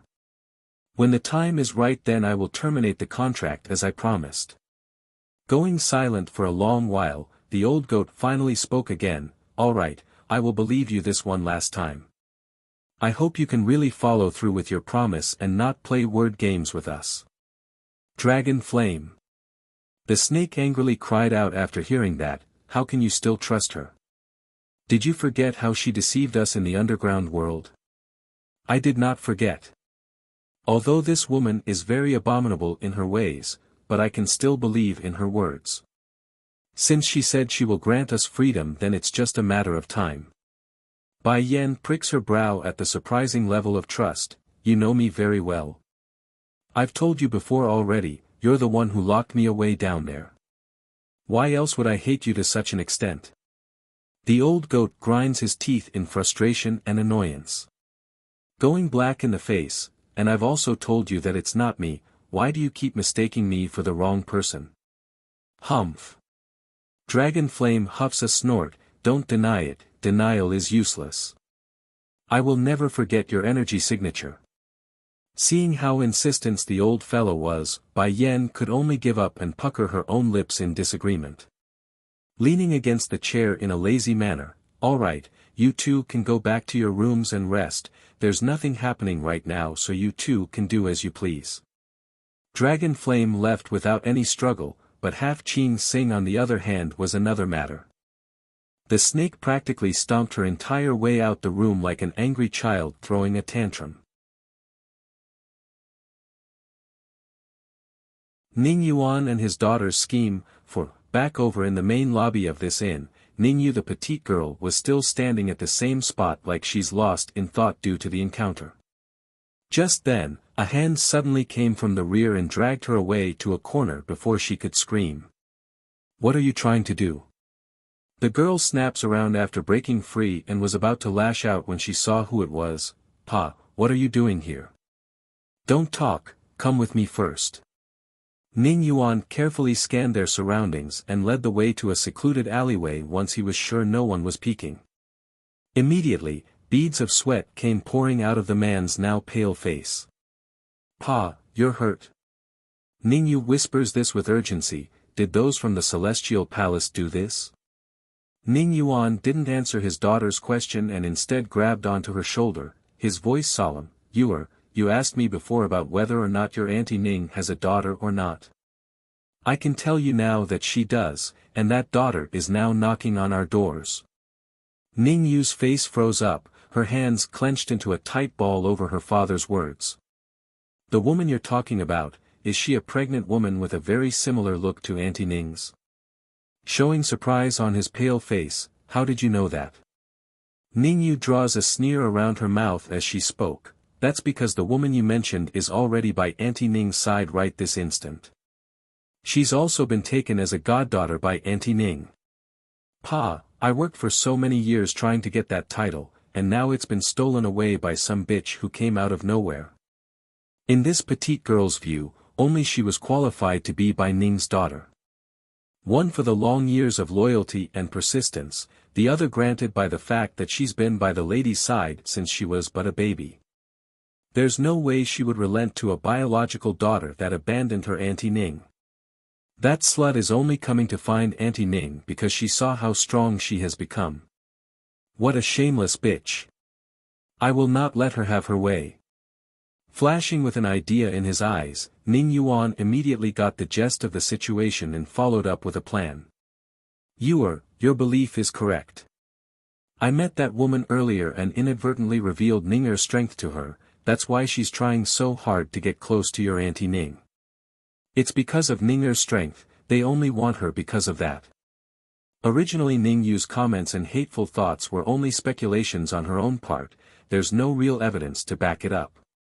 However, this time it's different if her father was saying what she believed in as well. Immediately, a distorted look appeared on the petite girl's face. I just knew it. When I first laid eyes on her I just knew she wasn't a good person. I can't let this go. I must go tell Auntie Ning the truth. Wait. Seeing how his daughter's about to leave, Ning Yuan hurriedly caught the girl by the shoulder again. Frowning, Ning'er doesn't know the woman is her own biological daughter yet. Daughter, you need to think this through. Do you believe your Auntie Ning will believe your words about a child harming their parents? Stopping in her feet now after that reminder, a frustrated and vicious light appeared on the girl's face as she stood there, awaiting the next words to come. You know it as well.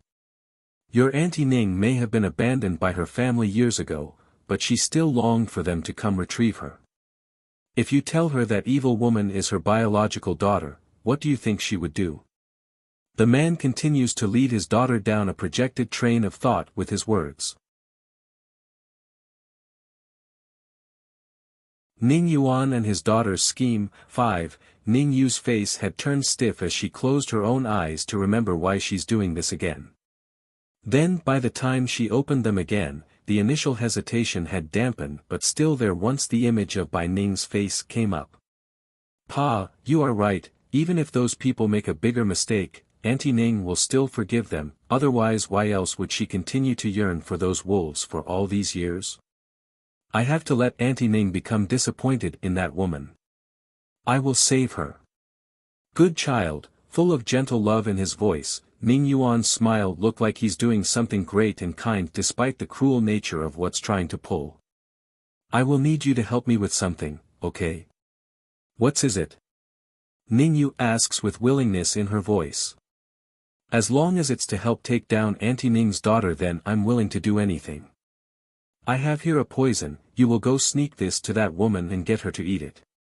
She will die for sure afterwards. Poison.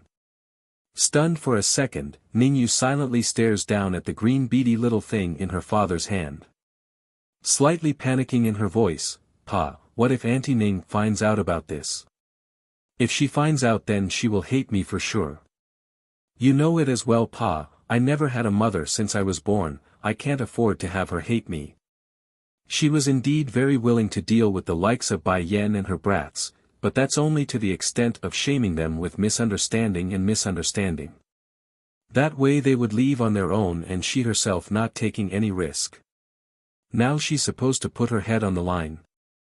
Unsure and not knowing what to do, the girl tries to deflect the idea, Pa, I don't think this is the way to go. What if they find out? How about I lure her outside and you kill her instead? Now it was the scum's turn to go stiff in the face over the proposal. It's true in his opinion Bai Yan wasn't as strong as him in person, but there are too many capable talents around the lady. Take his injuries here for example, it was done in by that group. Now his daughter wants him to attack the woman instead. As if he had the guts. Making a couple of dry coughs to ready his excuse, daughter, you need not be afraid, there's no way your Auntie Ning would dislike you. No matter what you do, you will always be her favorite person. She's only momentarily tricked by those people. Once that woman dies then she will naturally recover and return to us. In the end under the constant pressuring of her father, Ning Yu nervously retrieves the green pill into her own hand, Pa, I understand, I will do as you say.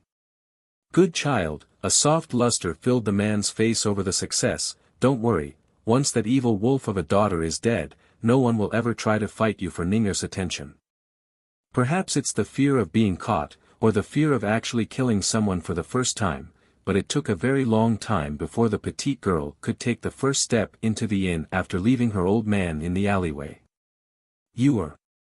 From out of the blue, a faint feministic sound came down from the second floor, causing the already agitated Ning Yu to jerk upwards in fright due to being startled. Bai Ning was walking down the stairways when she saw this, and she immediately picked up on the odd behavior. What's the matter you are? No, nothing. Tightly biting her own lips, the petite girl couldn't keep calm as sweat filled her forehead. I only got scared a little, it's nothing. Ning Yuan and his daughter's scheme. 6, that so? Bai Ning remained suspicious on the face but didn't dive deeper upon realizing the girl didn't want to give any more details. You are, although I couldn't take you to be my own daughter, but I've always looked to you as a niece. If you ever come across any trouble, do come tell me, you don't have to keep it to yourself and handle it alone. Shaking her head, Ning Yu spoke with a more relaxed pose after that. Don't worry Auntie Ning, I am really fine. I'm relieved then if that's the case. Despite those words, Bai Ning's forehead remains a tight knot.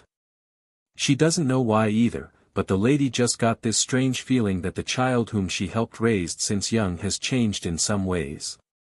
Watching the departing back of her Auntie Ning, the petite girl finally released the breath she had unknowingly been holding.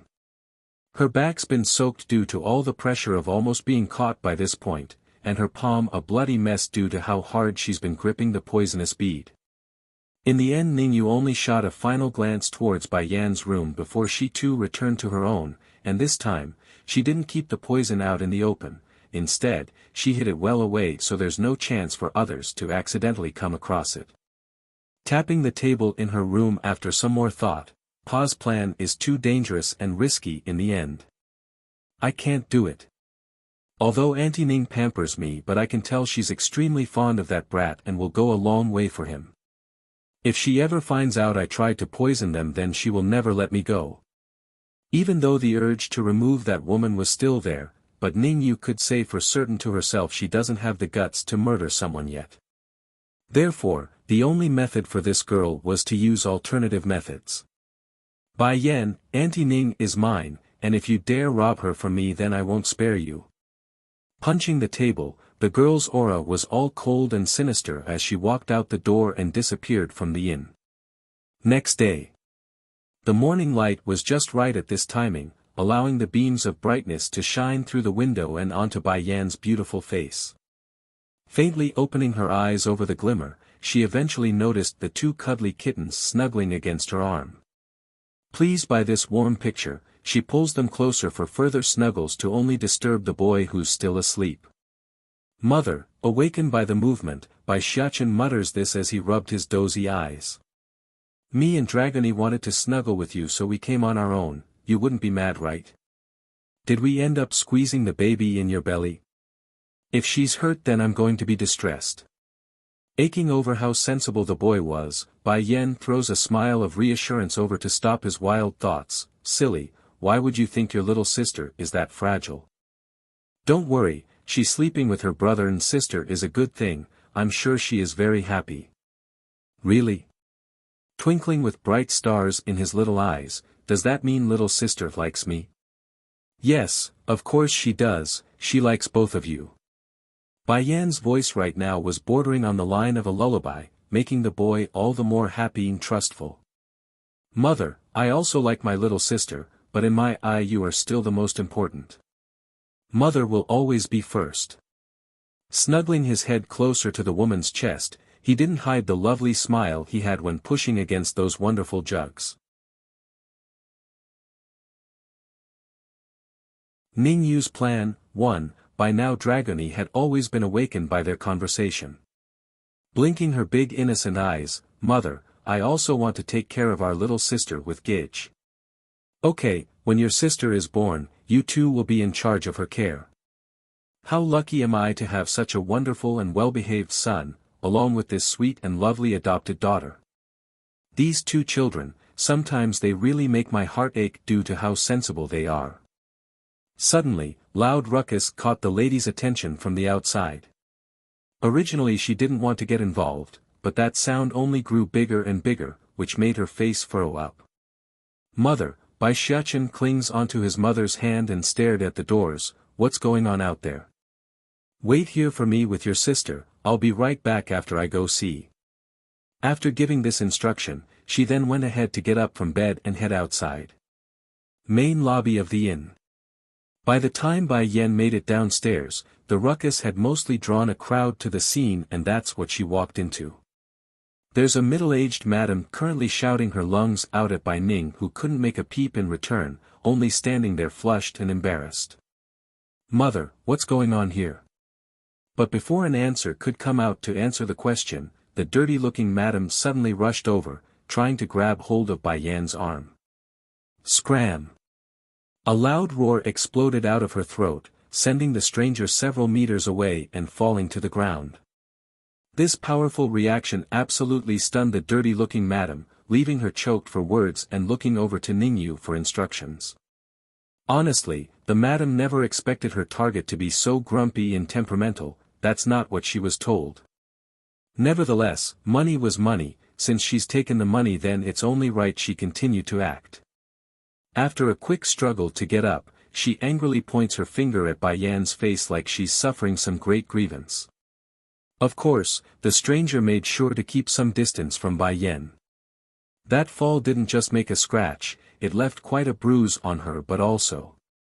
You little thing, did you think I wouldn't recognize you just because you took a cosmetic Dan pill? Don't forget, that pill was given to you by me. Cosmetic Dan pill?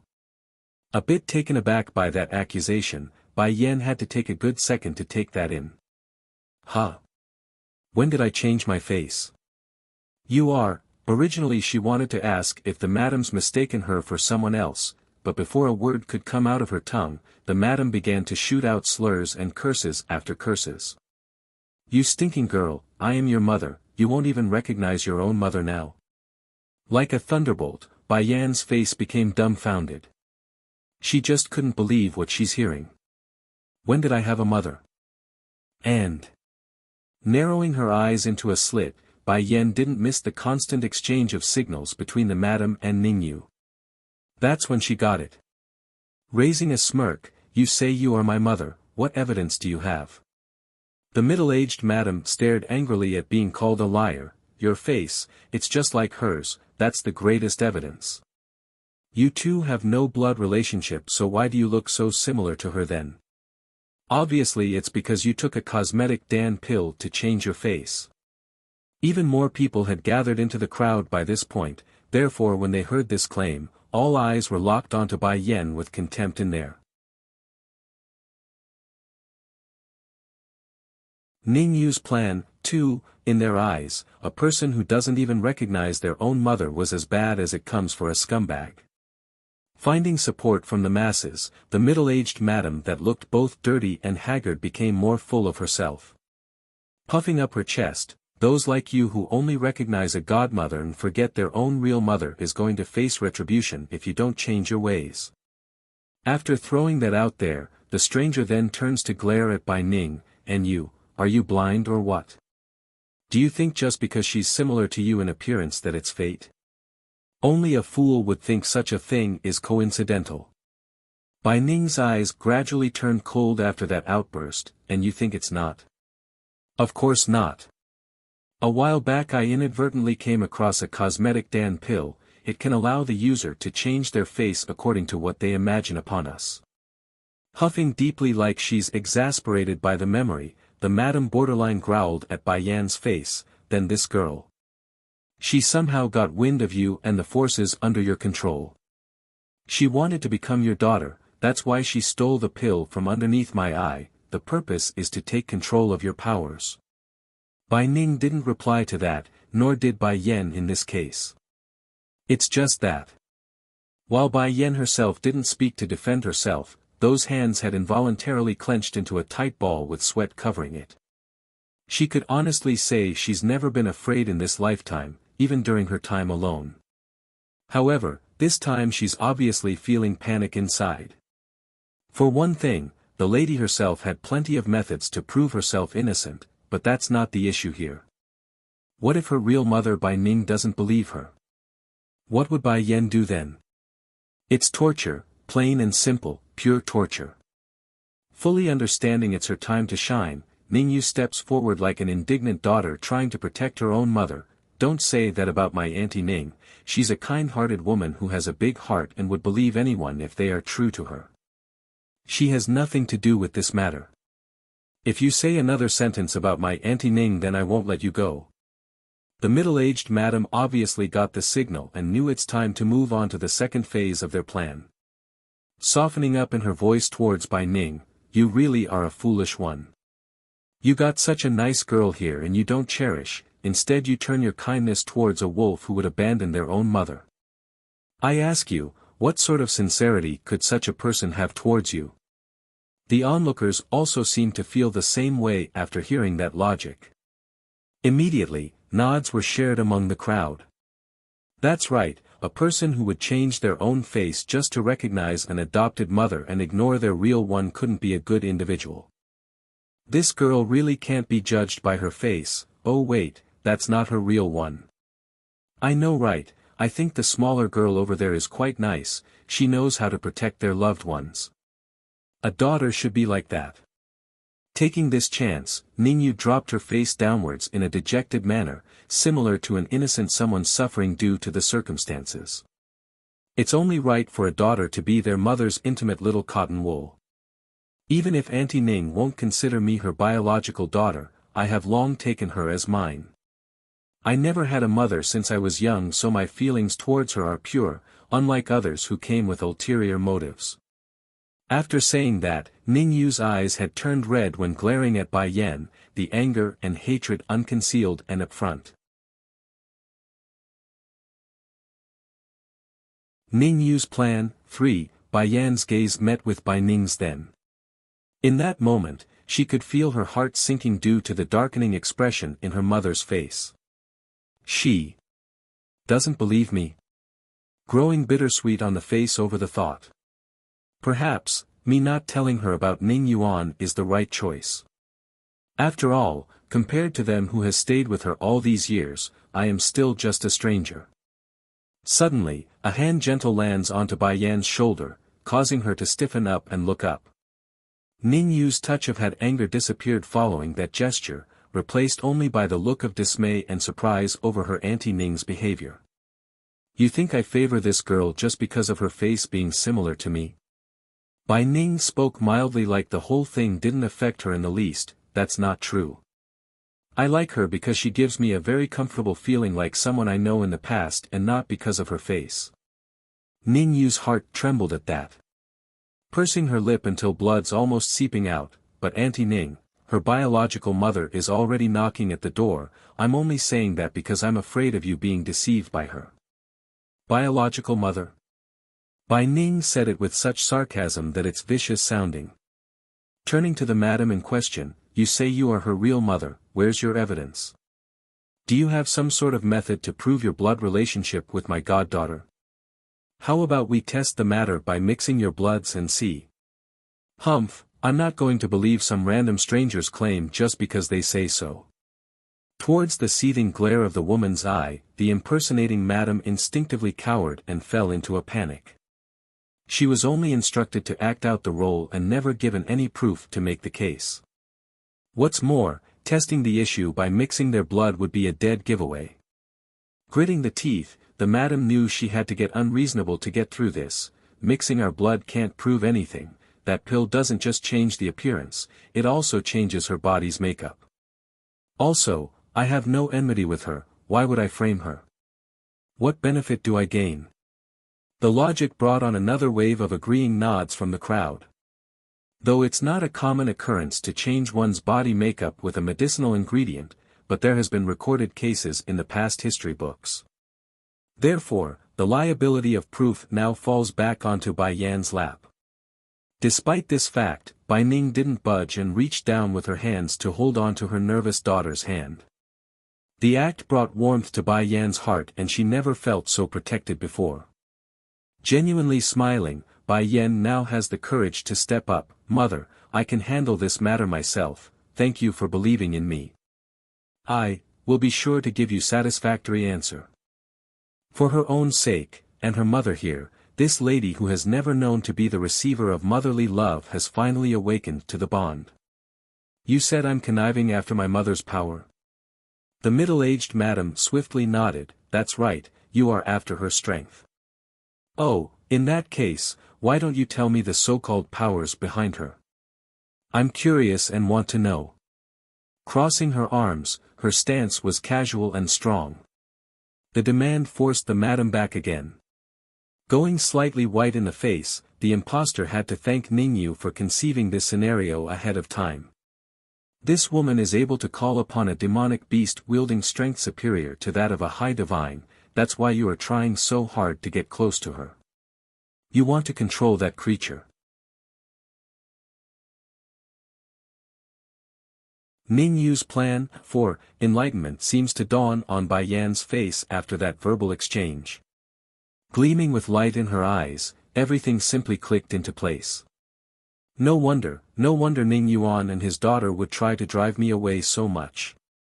Perhaps that man does like my mother from the hearts down, but this girl Ning Yu though, why is she so obsessed with someone that's not her real biological mother? It just doesn't make sense, especially to this extent where she would resist anyone getting close. Perhaps it's due to that demonic beasts. Sure enough, Ning Yu's heart fell into a fluster over the look she's receiving from Bai Yan. Did this slut discover something? No. She can't. Even Pa doesn't know about my secret, how did this slut see through to my thoughts? So that's why. Mother, where's that demonic beast of yours? Bai Yan asks her mother with a smiling face. Blinking her eyes at the question, he's currently injured right now and is resting in his lair. Yenner, do you want to meet him? If you do then I can take you to him. Ning Yu's fist once again clenched up with her chest tightening from suffocation. It couldn't be helped. She's infuriated at the moment due to what Bai Ning said there. In the past, she has repeatedly asked to go meet that demonic beast and was refused time and time again due to the eccentric nature of that creature. But there's no way this petite girl would take that lying down considering her character of course, that's why she secretly snuck along during one of Bai Ning's outing and learned of an amazing secret. Due to the lady's refusal to accept servitude from the creature because of how much she cherishes him from saving her life, the demonic beast nevertheless insisted on returning the debt and promised to become the familiar of Bai Ning's daughter. Of course, the emotional attachment Ning Yu had for her Auntie Ning was very real too, but compounding that emotion with the benefits of controlling an incredibly powerful creature was a huge boon. That's more than enough reason for the petite girl to become possessive and territorial. And this secret desire, well, let's say the girl herself never divulged it to anyone, including her old man Ning Yuan. Okay, I will go back with you and meet that demonic beast. I can see where he's hurt and perhaps help with his injury. Bai Yan then returns her attention to the middle-aged madam with a sneer, but first I need to deal with this matter here. What are you planning to do? The madam stumbles back a few steps again. You claim to be my mother so you should know me very well right? Shuddering inside, the madam stutters her response over the worsening situation, I, how would I know? You even know about my mother's demonic beast, what wouldn't you know? Let me take a guess on what your next words are. The 2 guards I brought along, they're also given to me by you, correct? After all, my ability is so poor so it's normal to expect that, am I right again? The madam gulped, shaking in her reply now, well of course. They got turned by you because you sold your body to the old one and deceived the maid I gave to you. Ning Yu's plan 5. The part about Bai Yan having these 2 escorts have already been divulged to the madam through Ning Yu's mouth, hence her smooth retort just now. However, that was the trap itself and this middle-aged woman fell directly into it. Breaking out into a chuckle, Bai Yan lays it out, this auntie, I only want to know one thing, how can you make my people submit to you considering your strength? Answer that. Nervous in her voice over how confident the other side was, the madam carefully made her stance, it's just 2 escorting guards, why can't I make them submit? I can still afford to pay them even in my state. Smirking in response, Bai Yan knew it's time she stopped messing around, Dragony Flame, have Qin sing, why don't you 2 come out now? Swoosh! After the lady said that, a massive outflux of wind blew downwards from the 2nd floor due to the powerful force coming off of the 2 monsters. By the time everyone looked up, Bai Yan's so-called escorts had already jumped over the rails from the upper venue and onto the main lobby, their gaze dark and menacing towards the madam. For one thing, the pair wouldn't have cared much if the problem revolved only around their supposed mistress, after all, they only became Bai Yan's familiar due to being tricked. However, what the madam there shouldn't have said was that last bit about controlling them. Nothing but a dirty-looking middle-aged woman at the middle divine level, that's a far cry from their own strength in reality. It's insulting to be degraded by someone so inferior. Against the oppressive aura coming off of the two new entries, the madam reacted just like expected and faltered backwards. Didn't Ningyu say these two are only weak servants that can't pose a threat? Why are they so scary? This, Bai Ning was the first to speak out after recognizing how strong the old goat and snake was. The lady's strength may be at the bottom divine level, but this elder here is already at the peak level of the high divine stage. Incredible. Boom. Without surprise, the explanation sent a shockwave among the onlookers who quickly flew into an explosive gasp of awe and shock. High divine. She actually has a high divine individual acting as her escort. Doesn't that testify to the incredible background of this young lady? In that case, why should she need to use such means to acquire the help of a demonic beast that might or might not compare in strength? More importantly, how can this madam here subdue someone so much stronger than herself? That's just ridiculous. Unbeknownst to everyone else, Bai Ning had kept one key factor inside without saying it aloud, and that was these two are both demonic beasts. In the celestial realm, it's a well-known fact that any demons or demonic beasts are firmly suppressed, especially the stronger ones. If those in power become aware of these monsters, hordes of greedy individuals would surely come and try to steal them away and use them as their own familiars instead. And if not, well, naturally the two would be destroyed in the end. Neither ending was something Bai Ning wished upon her goddaughter here. Now the ball was thrown way back to the dirty-looking madam, which made the woman promptly turn to seek help from her employer. Unfortunately for this impostor though, Ningyu was done with her at this point and threw a punch into her stomach before the madam could utter a word. How dare you frame my sister Bai Yan? You nearly made me misunderstand her. You truly deserve to be punished for this. The petite girl's face appeared seething with anger, which quickly evolved into a look of murderous intent. Understanding what's about to happen, the madam flinched and stared in horror. She knows Ningyu intends to kill her at this point and silence the issue since things has come this far.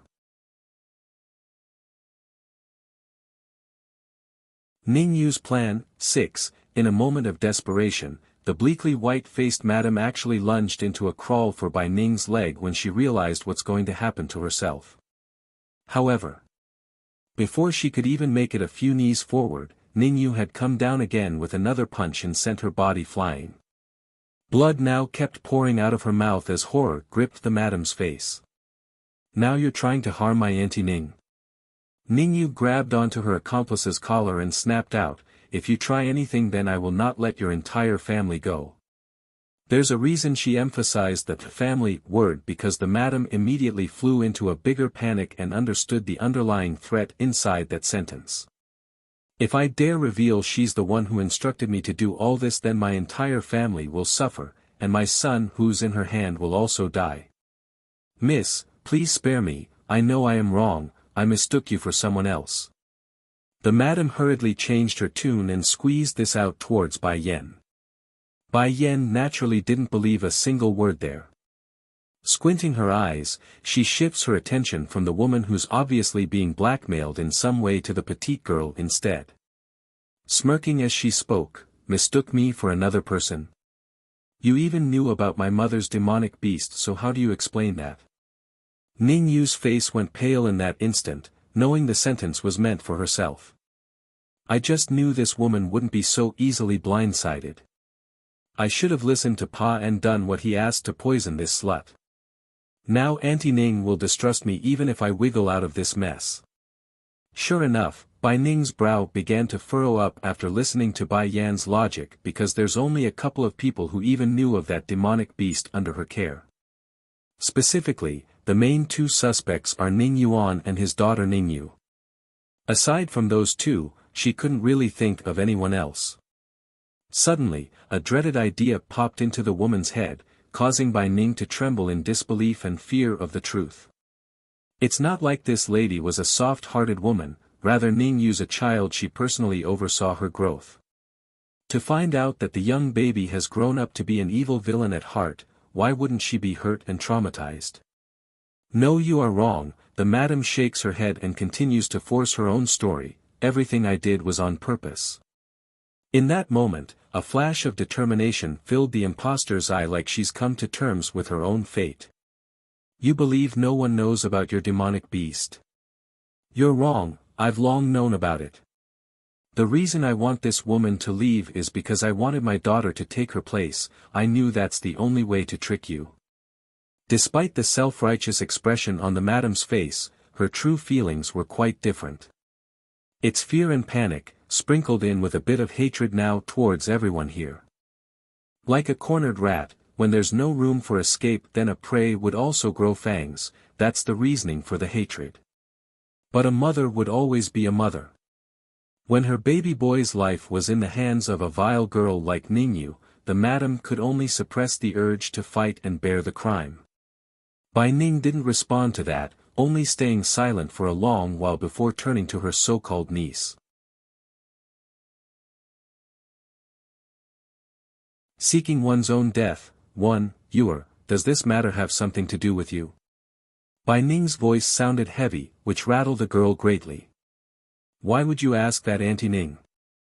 What does this have to do with me? Alright, I only hope that's the case. If I find out you are behind this incident, then I won't let you off, even if I'm the one who watched you grow.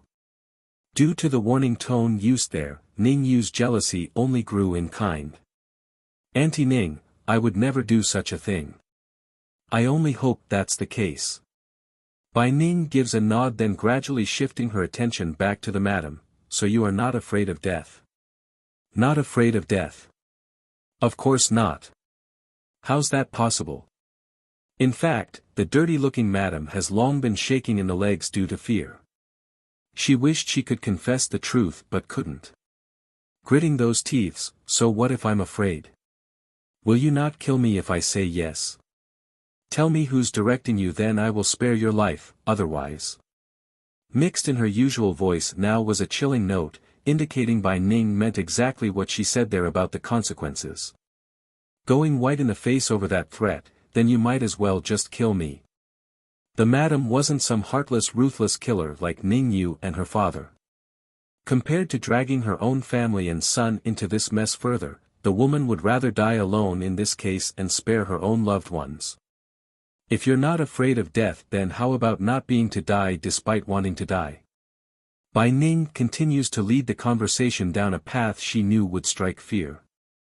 Not being able to die despite wanting to die. The middle-aged madam widens her eyes in shock. What do you mean by that? The meaning is very simple. Since you don't want to give out the mastermind, then why don't I let you experience what it means to be pierced by 1,000 knives? Staring down at her prey with a devilish smirk, Bai Ning's aura was bone-chilling, a testimony to her true character when confronting an enemy. Unable to die. Pain of 1,000 knives. This woman can be that cruel. Auntie Ning. Ning Yu quivered and cuts in. She's afraid of the dirty-looking madam spilling the beans due to fear at this moment. Isn't that too cruel? Although she did frame Sister Bai Yan, but I believe having her pay with her life is enough. Being unable to die but can't is much too cruel of a fate for the crime she committed. Unmoved on the face, Bai Ning turns to face the girl, which sent shudders down Ning Yu's heart and made her stop. That's not a face Ning Yu has ever seen, and it's left her speechless.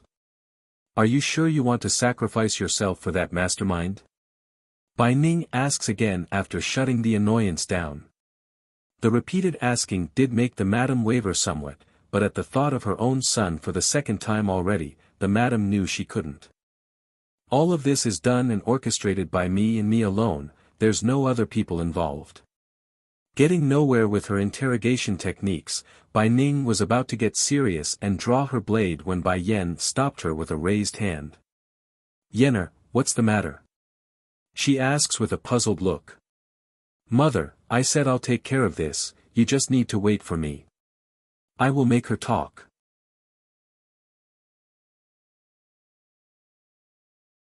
Seeking one's own death, too, in Bai Yan's view, she only needs her mother Bai Ning's recognition and belief.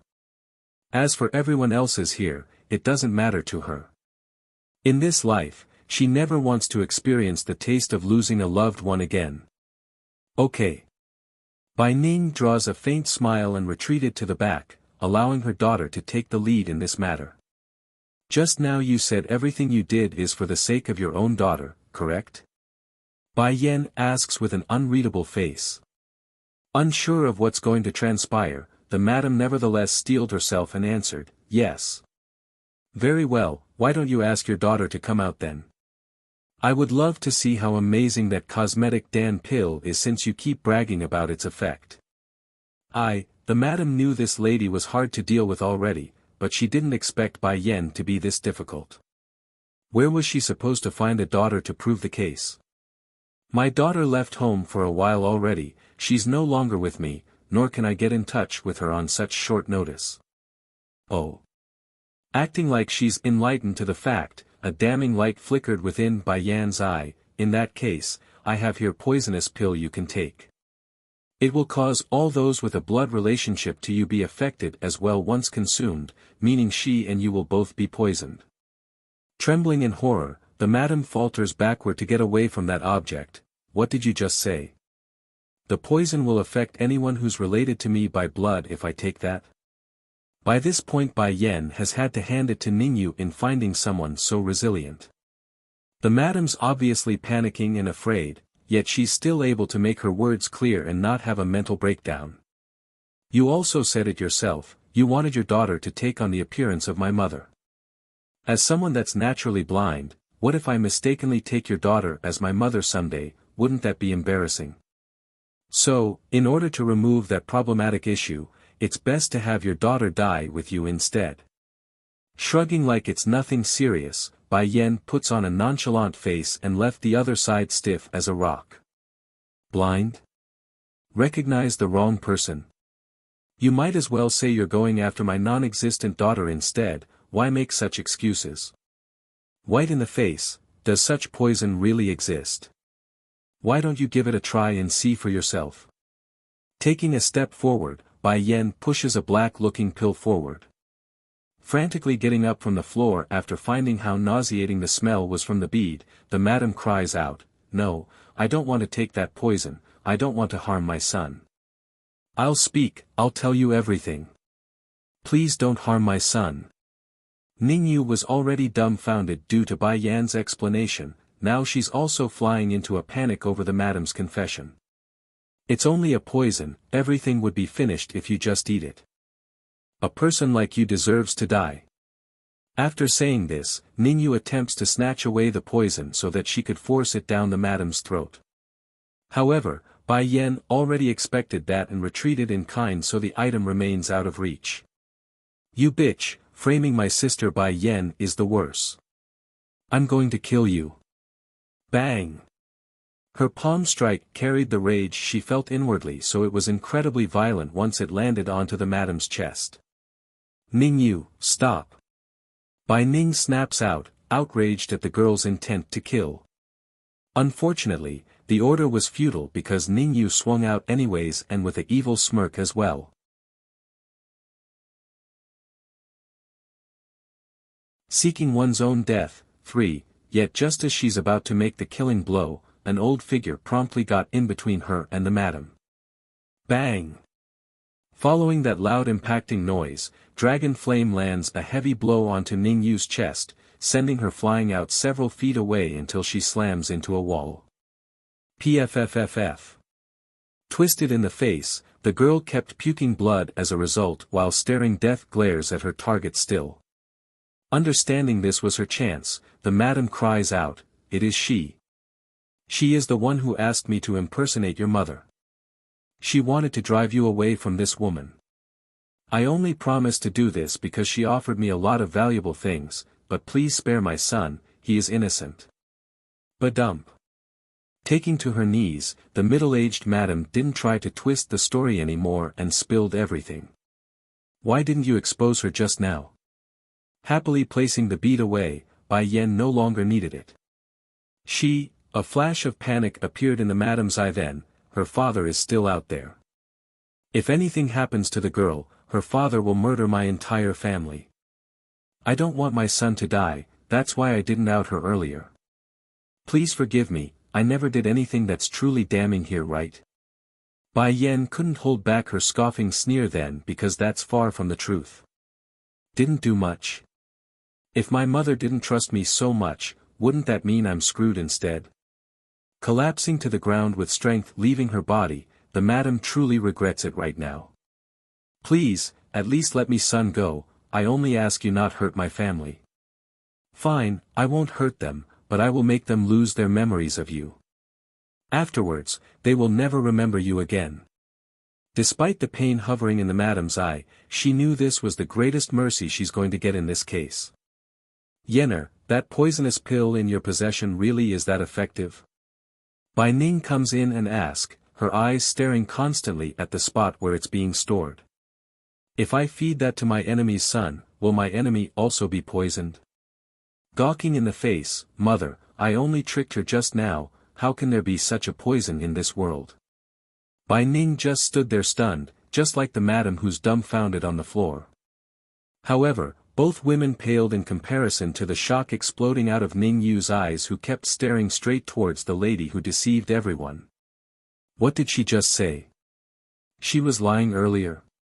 Scratching her nose at the added attention, Bai Yen felt embarrassed for some reason. Mother, you didn't really believe me just now, right? Bai Ning literally twitched in the corner of her mouth because she didn't know to respond to her daughter. Seriously, who would have thought that such an honest-looking lady would be able to lie so thoroughly? You were lying to me. The madam stutters this out, her finger pointing and shaking from disbelief. I actually exposed Ningyu because of a lie. Grinning mischievously, if I didn't do that, would you have revealed the mastermind? This is called tactics you understand. If you want to blame someone, then blame yourself for being so gullible. Sure enough, Bai Yan's statement left the madam more despairing than ever. Ningyu too, the girls also unable to process all of the information and just stared at Bai Yan's face. Then once Bai Ning turned to look at her, the petite girl finally came back to her senses and pounced at the lady's leg.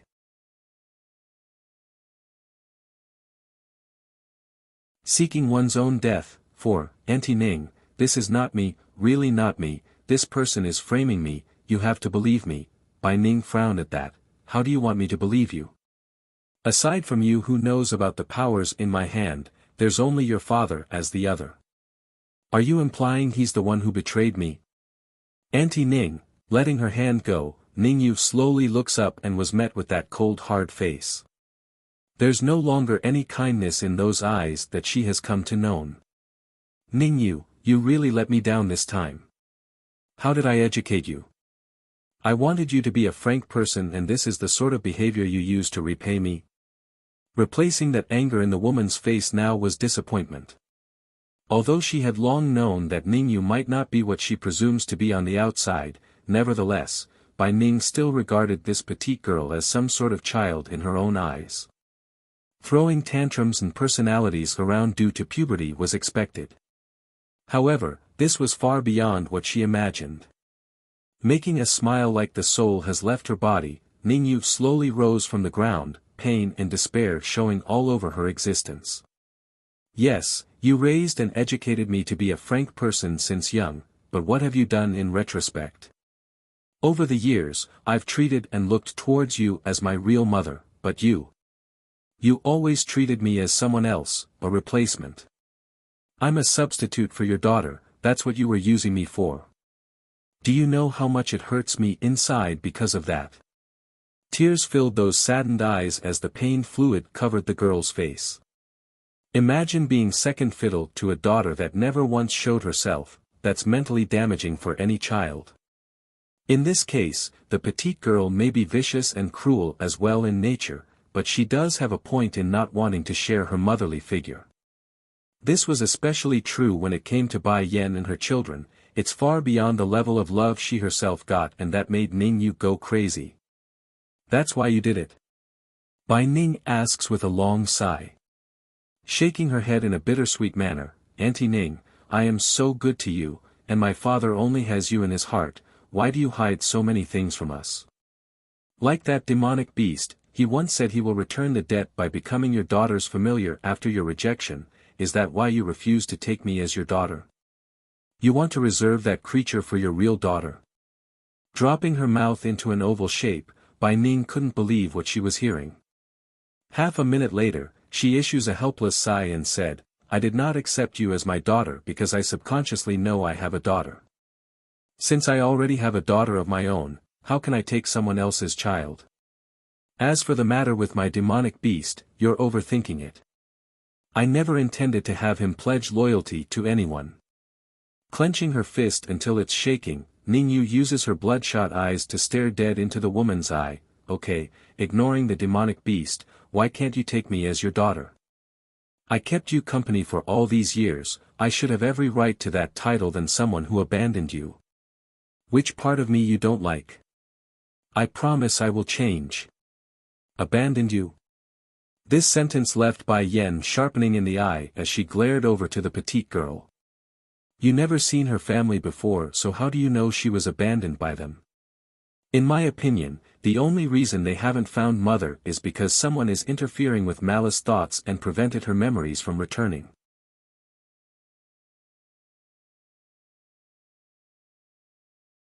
Seeking one's own death. 5. You're talking nonsense.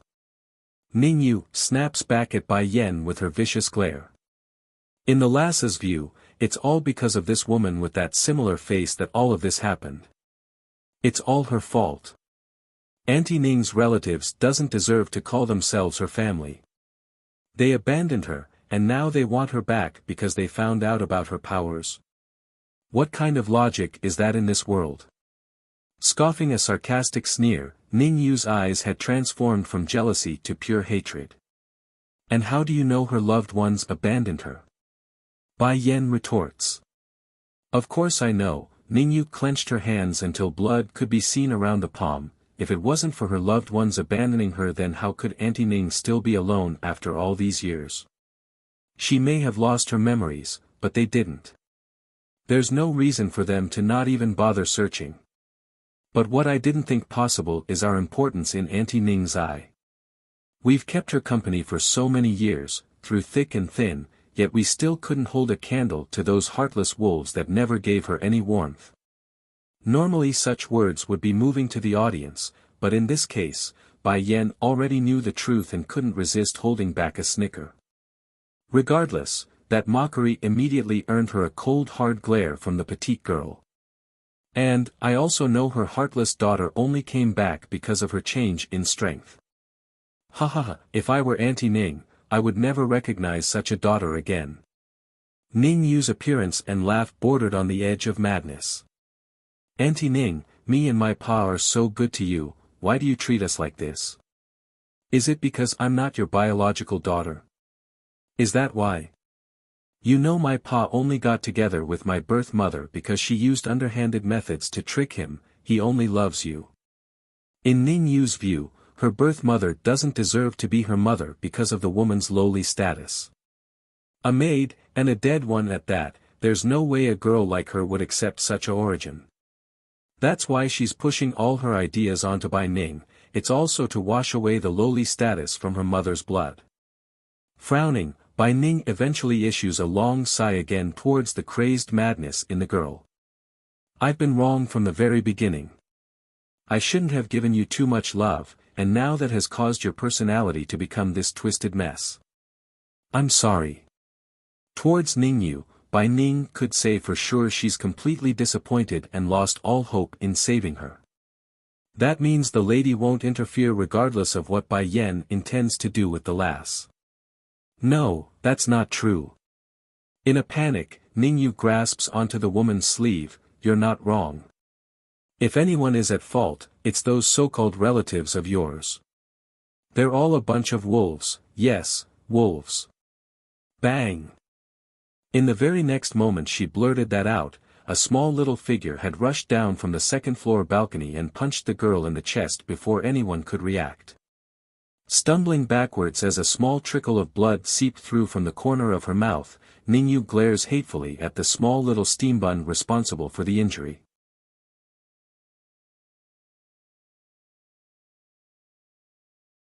Seeking one's own death. 6. You bad woman, don't bully my mother and grandmother, if you dare continue then I'm going to have Dragony eat you.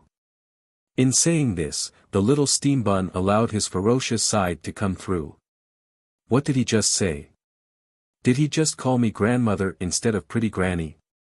Bai Ning had fallen into a daze upon hearing that outburst, her eyes in dismay over the angry appearance of the boy. What did you say? Ningyu hatefully reached out with both hands in a vain attempt to tear apart the cute little guy. However, before she could even draw close though, Dragon Flame's figure had already jumped in between her and the kid. Sensing the incredible and menacing aura coming off of this old fella, Ningyu instinctively cowered backwards in a panic. She knows full well trying to do anything in front of this opponent was a futile effort, so she could do nothing but glare at the boy and his mother in question.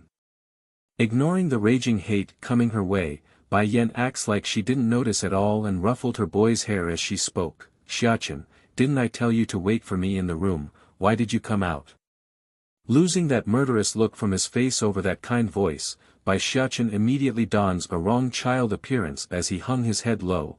I'm sorry mother, I had wanted to endure the insults coming out of that bad woman's mouth, but I lost it when she started to call you a heartless wolf. She's clearly the heartless wolf here. Bai Ning's head exploded, leaving her brain a blank slate. Xiachen claims Ningyu called Yener a heartless wolf. But she was clearly calling my daughter that. How does it relate to Bai Yan? The lady was in no way a dumb person, she's perfectly capable of connecting the dots after being given all the hints. It's just that. Well, when one has been disappointed for so many years, it's normal for them to be fearful of making a misunderstanding and being hurt again.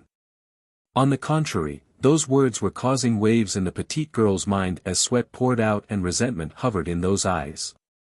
It's just like Pa says, this slut is Auntie Ning's biological daughter. How dare she come now? It has always been me and Pa accompanying her, how dare this heartless wolf come steal the fruits of our labor? Mother, turning to the side to make eye contact, Bai Yan wants to make sure there's no consequences for what she's about to do. Will you be distressed if I move against her? Startled at first over that question, Bai Ning took a good moment to think on the matter before responding. This is what she brought on herself, I won't complain to anyone if you do. She has already given her a chance, it's Ningyu who didn't cherish the opportunity and instead did something irreparable. Auntie Ning. Ningyu felt truly scared now. In her panic, she ran to kneel before the lady. Please, I know I'm wrong, please forgive me this one time out of consideration for all the years we've been together. Shaking her head despite all the tears and cries for mercy, I have warned you, but you didn't listen. In that case, why should I continue to forgive you? Call her heartless or cruel, she doesn't care, she simply doesn't want any harm to come to Bai Yan, that's all.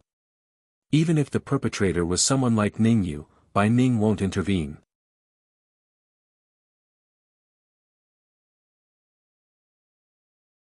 Casting the bait. 1. Ningyu's face froze as she stared at the woman whom she considered her own mother. There's grief, and there's pain, but most of all, she felt betrayed. I only made a small mistake, why would Auntie Ning be unwilling to forgive me? Is it because of this woman? Ningyu's attention then shifts to Bai Yan's face, jealous fire burning in those eyes like she's going to engulf the target in flame. Biting her lips, I know Auntie Ning is unwilling to forgive me because of you, she can't face you otherwise. But know this, it is I and my Pa who accompanied her for all these years, not her family or relatives.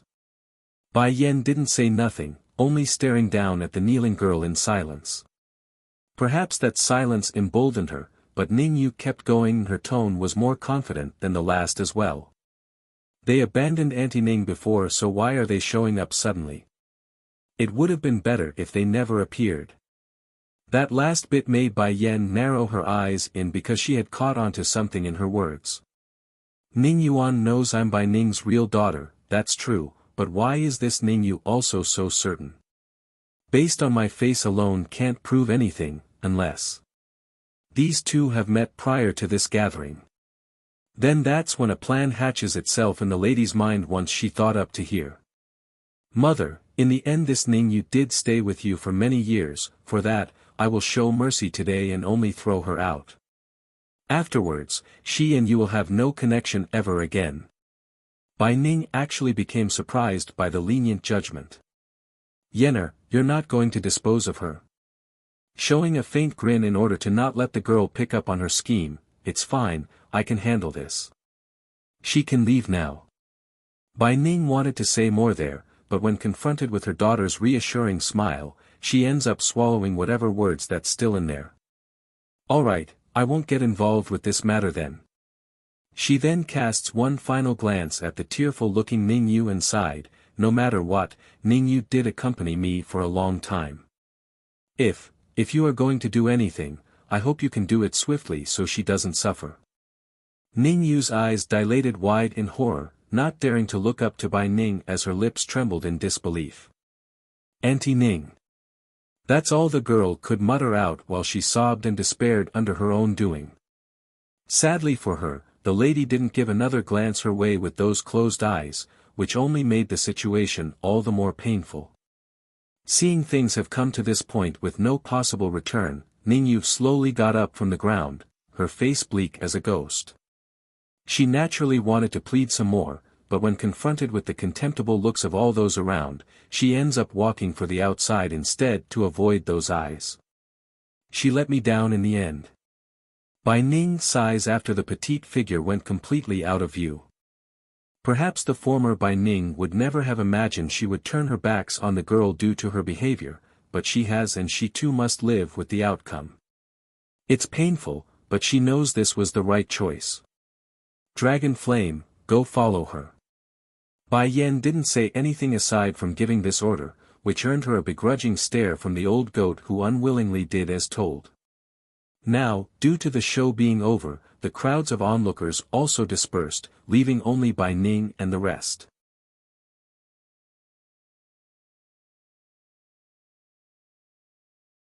Casting the bait, 2, Mother, why did you let her go?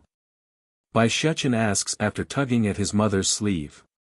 Rubbing the boy's head as a sign of reassurance, Bai Yen dons the familiar shallow smile of a scheming fox, we're using her as bait to lure out the big fish. Enlightened on his face, the little steam bun blooms a lovely smile in return, I understand then, Mother is so thoughtful. Cast the bait to catch the big fish. The exchange between this mother and son has left Dragony Ho had also come down from the room all confused. Blinking her big eyes, Mother, how come I can't understand what you and Gidge are saying? Are we going fishing? There's no need to go through that trouble, I can have those fish swim over to us instead. Thickening in her smile over that adorable comment, Bai Yen leans down to lift the little missy up, don't worry, you will understand in the future. Oh. Still not quite getting it, Dragony nevertheless nodded her head like a good daughter that she was. Mother and Gidge is always right, I only need to listen. Meanwhile on the other side, Bai Ning has fallen into a contemplative state. Yenner, your intentions, she asks after thinking it through. Mother, there are some things you will only understand once your memories are restored, so I won't give you too much details. Restoring my memory. Quivering slightly in her posture, Bai Ning's eyes were full of excitement at that possibility, I can really restore my memories. I can, remember my loved ones again. Bai Yen nodded affirmatively, I will find a way to restore your memories. Restoring a person's memory wasn't a difficult thing for her, she's only lacking the ingredients at the moment. Once she gets her hands on the necessary herbs and items, the task would be a piece of cake. Flushed red in the face over the wonderful future, Bai Ning had to take a good minute to calm herself as she spoke. Before Ningyu told me I lost my memories because I was both traumatized from being abandoned by my family and then severely injured, but I always felt like I wasn't and that they are waiting for me somewhere. I know they must be looking for me still, my heart has always told me that. During her entire speech, Bai Ning's gaze never once left Bai Yan's face like she's anticipating some sort of answer. However, the expected verbal replies never came, rather it's a physical reply in the form of a hug. Don't worry, your loved ones never abandoned you, they all love you very much. Grandfather, Bai Changfeng, never stopped thinking about mother after she disappeared, and uncle, Bai Zhanpeng, always searched for her everywhere as well despite his own illness, both of them dearly wishes to reunite with her. And then there's father, he nearly lost his sanity because he yearned to be with mother after they separated. No matter, mother will know all this soon enough. Casting her eyes downward, Bai Ning's lips eventually drew a faint smile over those comforting words. I also believe they would never abandon me. The reason I kept pushing myself to grow stronger is because of that reason, it's to meet them one day. Yenner, do you know I've always had the same dream over and over again through all these years? In that dream, I was running around carrying a blood-soaked baby, and I remember the child's appearance. She was so cute, just like a doll, smooth and pearly white, totally different from those crumpled-up faces of other babies.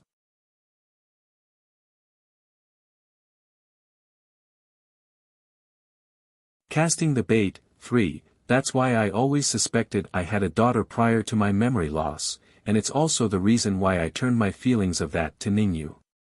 Perhaps she also felt my emotions and reacted, that's why she's finding this so unfair and did what she did. Bai Ning sighed at the thought. I've really made a mistake and shouldn't have done what I did.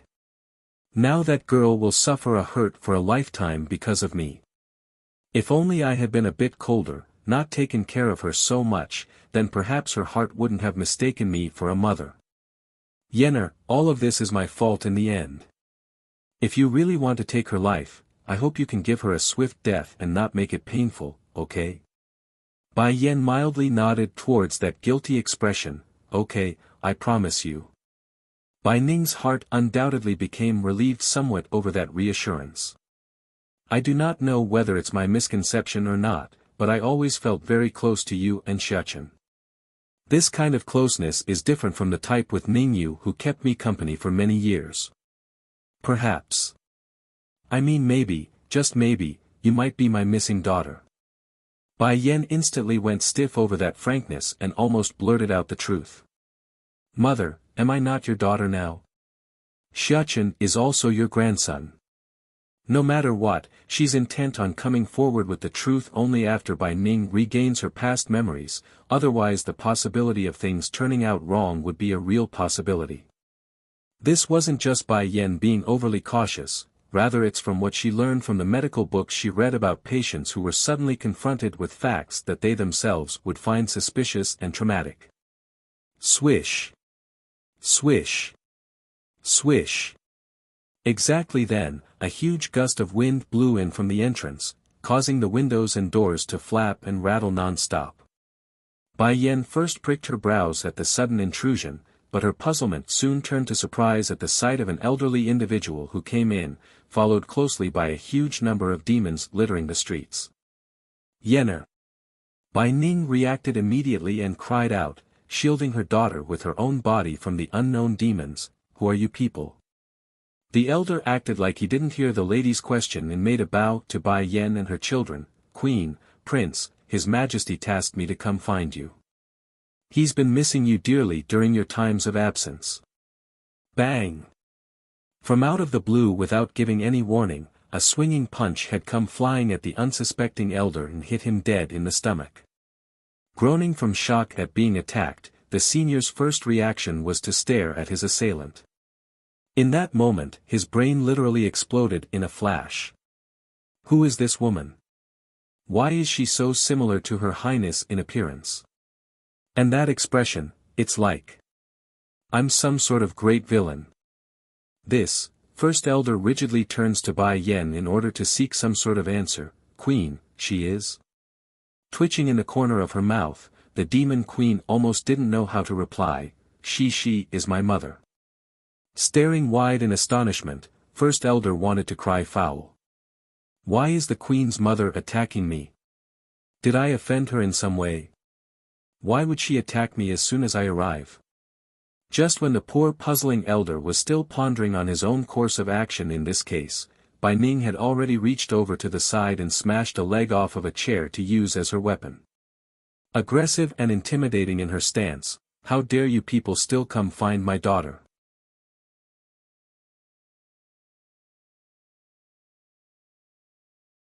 Casting the bait, for, am I not supposed to come find her highness? Why is the queen's mother so angry? Have I done something? First elder asks with an aggrieved face. Mother, Bai Yan tried to explain but was promptly cut off by the powerful look from her own mother. You don't have to say anything. Today, no one is allowed to take you away. Before I wasn't around so these people were able to pick on you and my grandson, but not anymore. Pick on the queen, and the prince. Twitching in the corner of his mouth, First Elder couldn't complain about half of that because it's partially true. The king picking on the prince is true, but when have the king picked on the queen? It can't be.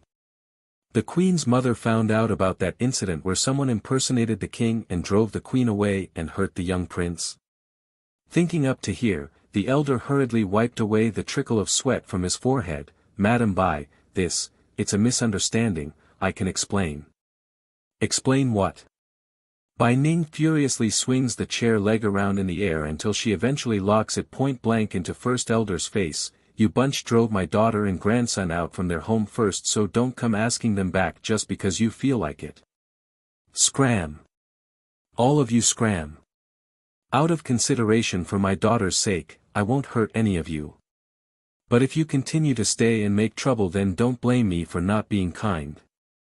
Bai Yan's face was pitch black at this point over what's being said. She naturally knew her son had said plenty of bad things about Di Tsang in front of her mother Bai Ning, but to cause this level of a reaction was, well, damning. So, after looking at the dumbfounded and nervous First Elder, she then turns to her mother and said, Mother, it's all Xiaoqin's nonsense, Di Tsang, he. Yener, I know you can't let go of that man and want to defend him, but I will never let him hurt you anymore. My daughter is the best in the world, so you will be matched with the best, of course. If he breaks your heart, then why should you keep him inside? In Bai Ning's view, her son-in-law must be impeccable in order to match her impeccable daughter. Anything lesser would be an instant out. But mother, everything really isn't like that, it's Xiaoqin stretching the story. Growing urgent now, Bai Yan continues to defend her husband before things get completely out of hand. You don't need to keep defending him, Yener. How old is Xiaoqin? There's no way he would lie. From what I can see, these people are only here to take you back without caring for you. Don't worry, I won't let them get their way and make you suffer again. When a person's face goes so dark that it's turning white, you know things are getting desperate, and that's exactly what's happening to Bai Yan in this case. Xiaoqin, hurry and explain the matter to your grandmother. The poor lady almost sounded pleading to her own boy. Oh, puckering his lip, the boy begrudgingly did as told, using his innocent face. Grandmother, my father is actually not bad. Although I hate it when he keeps my mother's attention all to himself, but he's sincere to us nevertheless. Really? Said Bai Ning with a doubtful voice. Due to all the salt added by the boy during their time together, the grandmother had a lot of trouble believing Di Tsang to be a good person. Heck, she still didn't believe but won't go against the boy's cuddly and innocent face. Bai Xiaoqin nodded in earnest. I wanted to stay with you, so I made the story up about us being mistreated by baddie father. Grandmother, I really like you, can you become our family for real? You're tuning into the Han Li's Wuxia Adventures YouTube channel. We're so grateful for your support, and don't forget to subscribe to join us on this incredible journey through captivating stories. Your generosity through donations truly makes a world of difference, as it's the primary source of revenue that allows me to expand and enhance this channel for you. Thank you from the bottom of my heart for being a part of this adventure.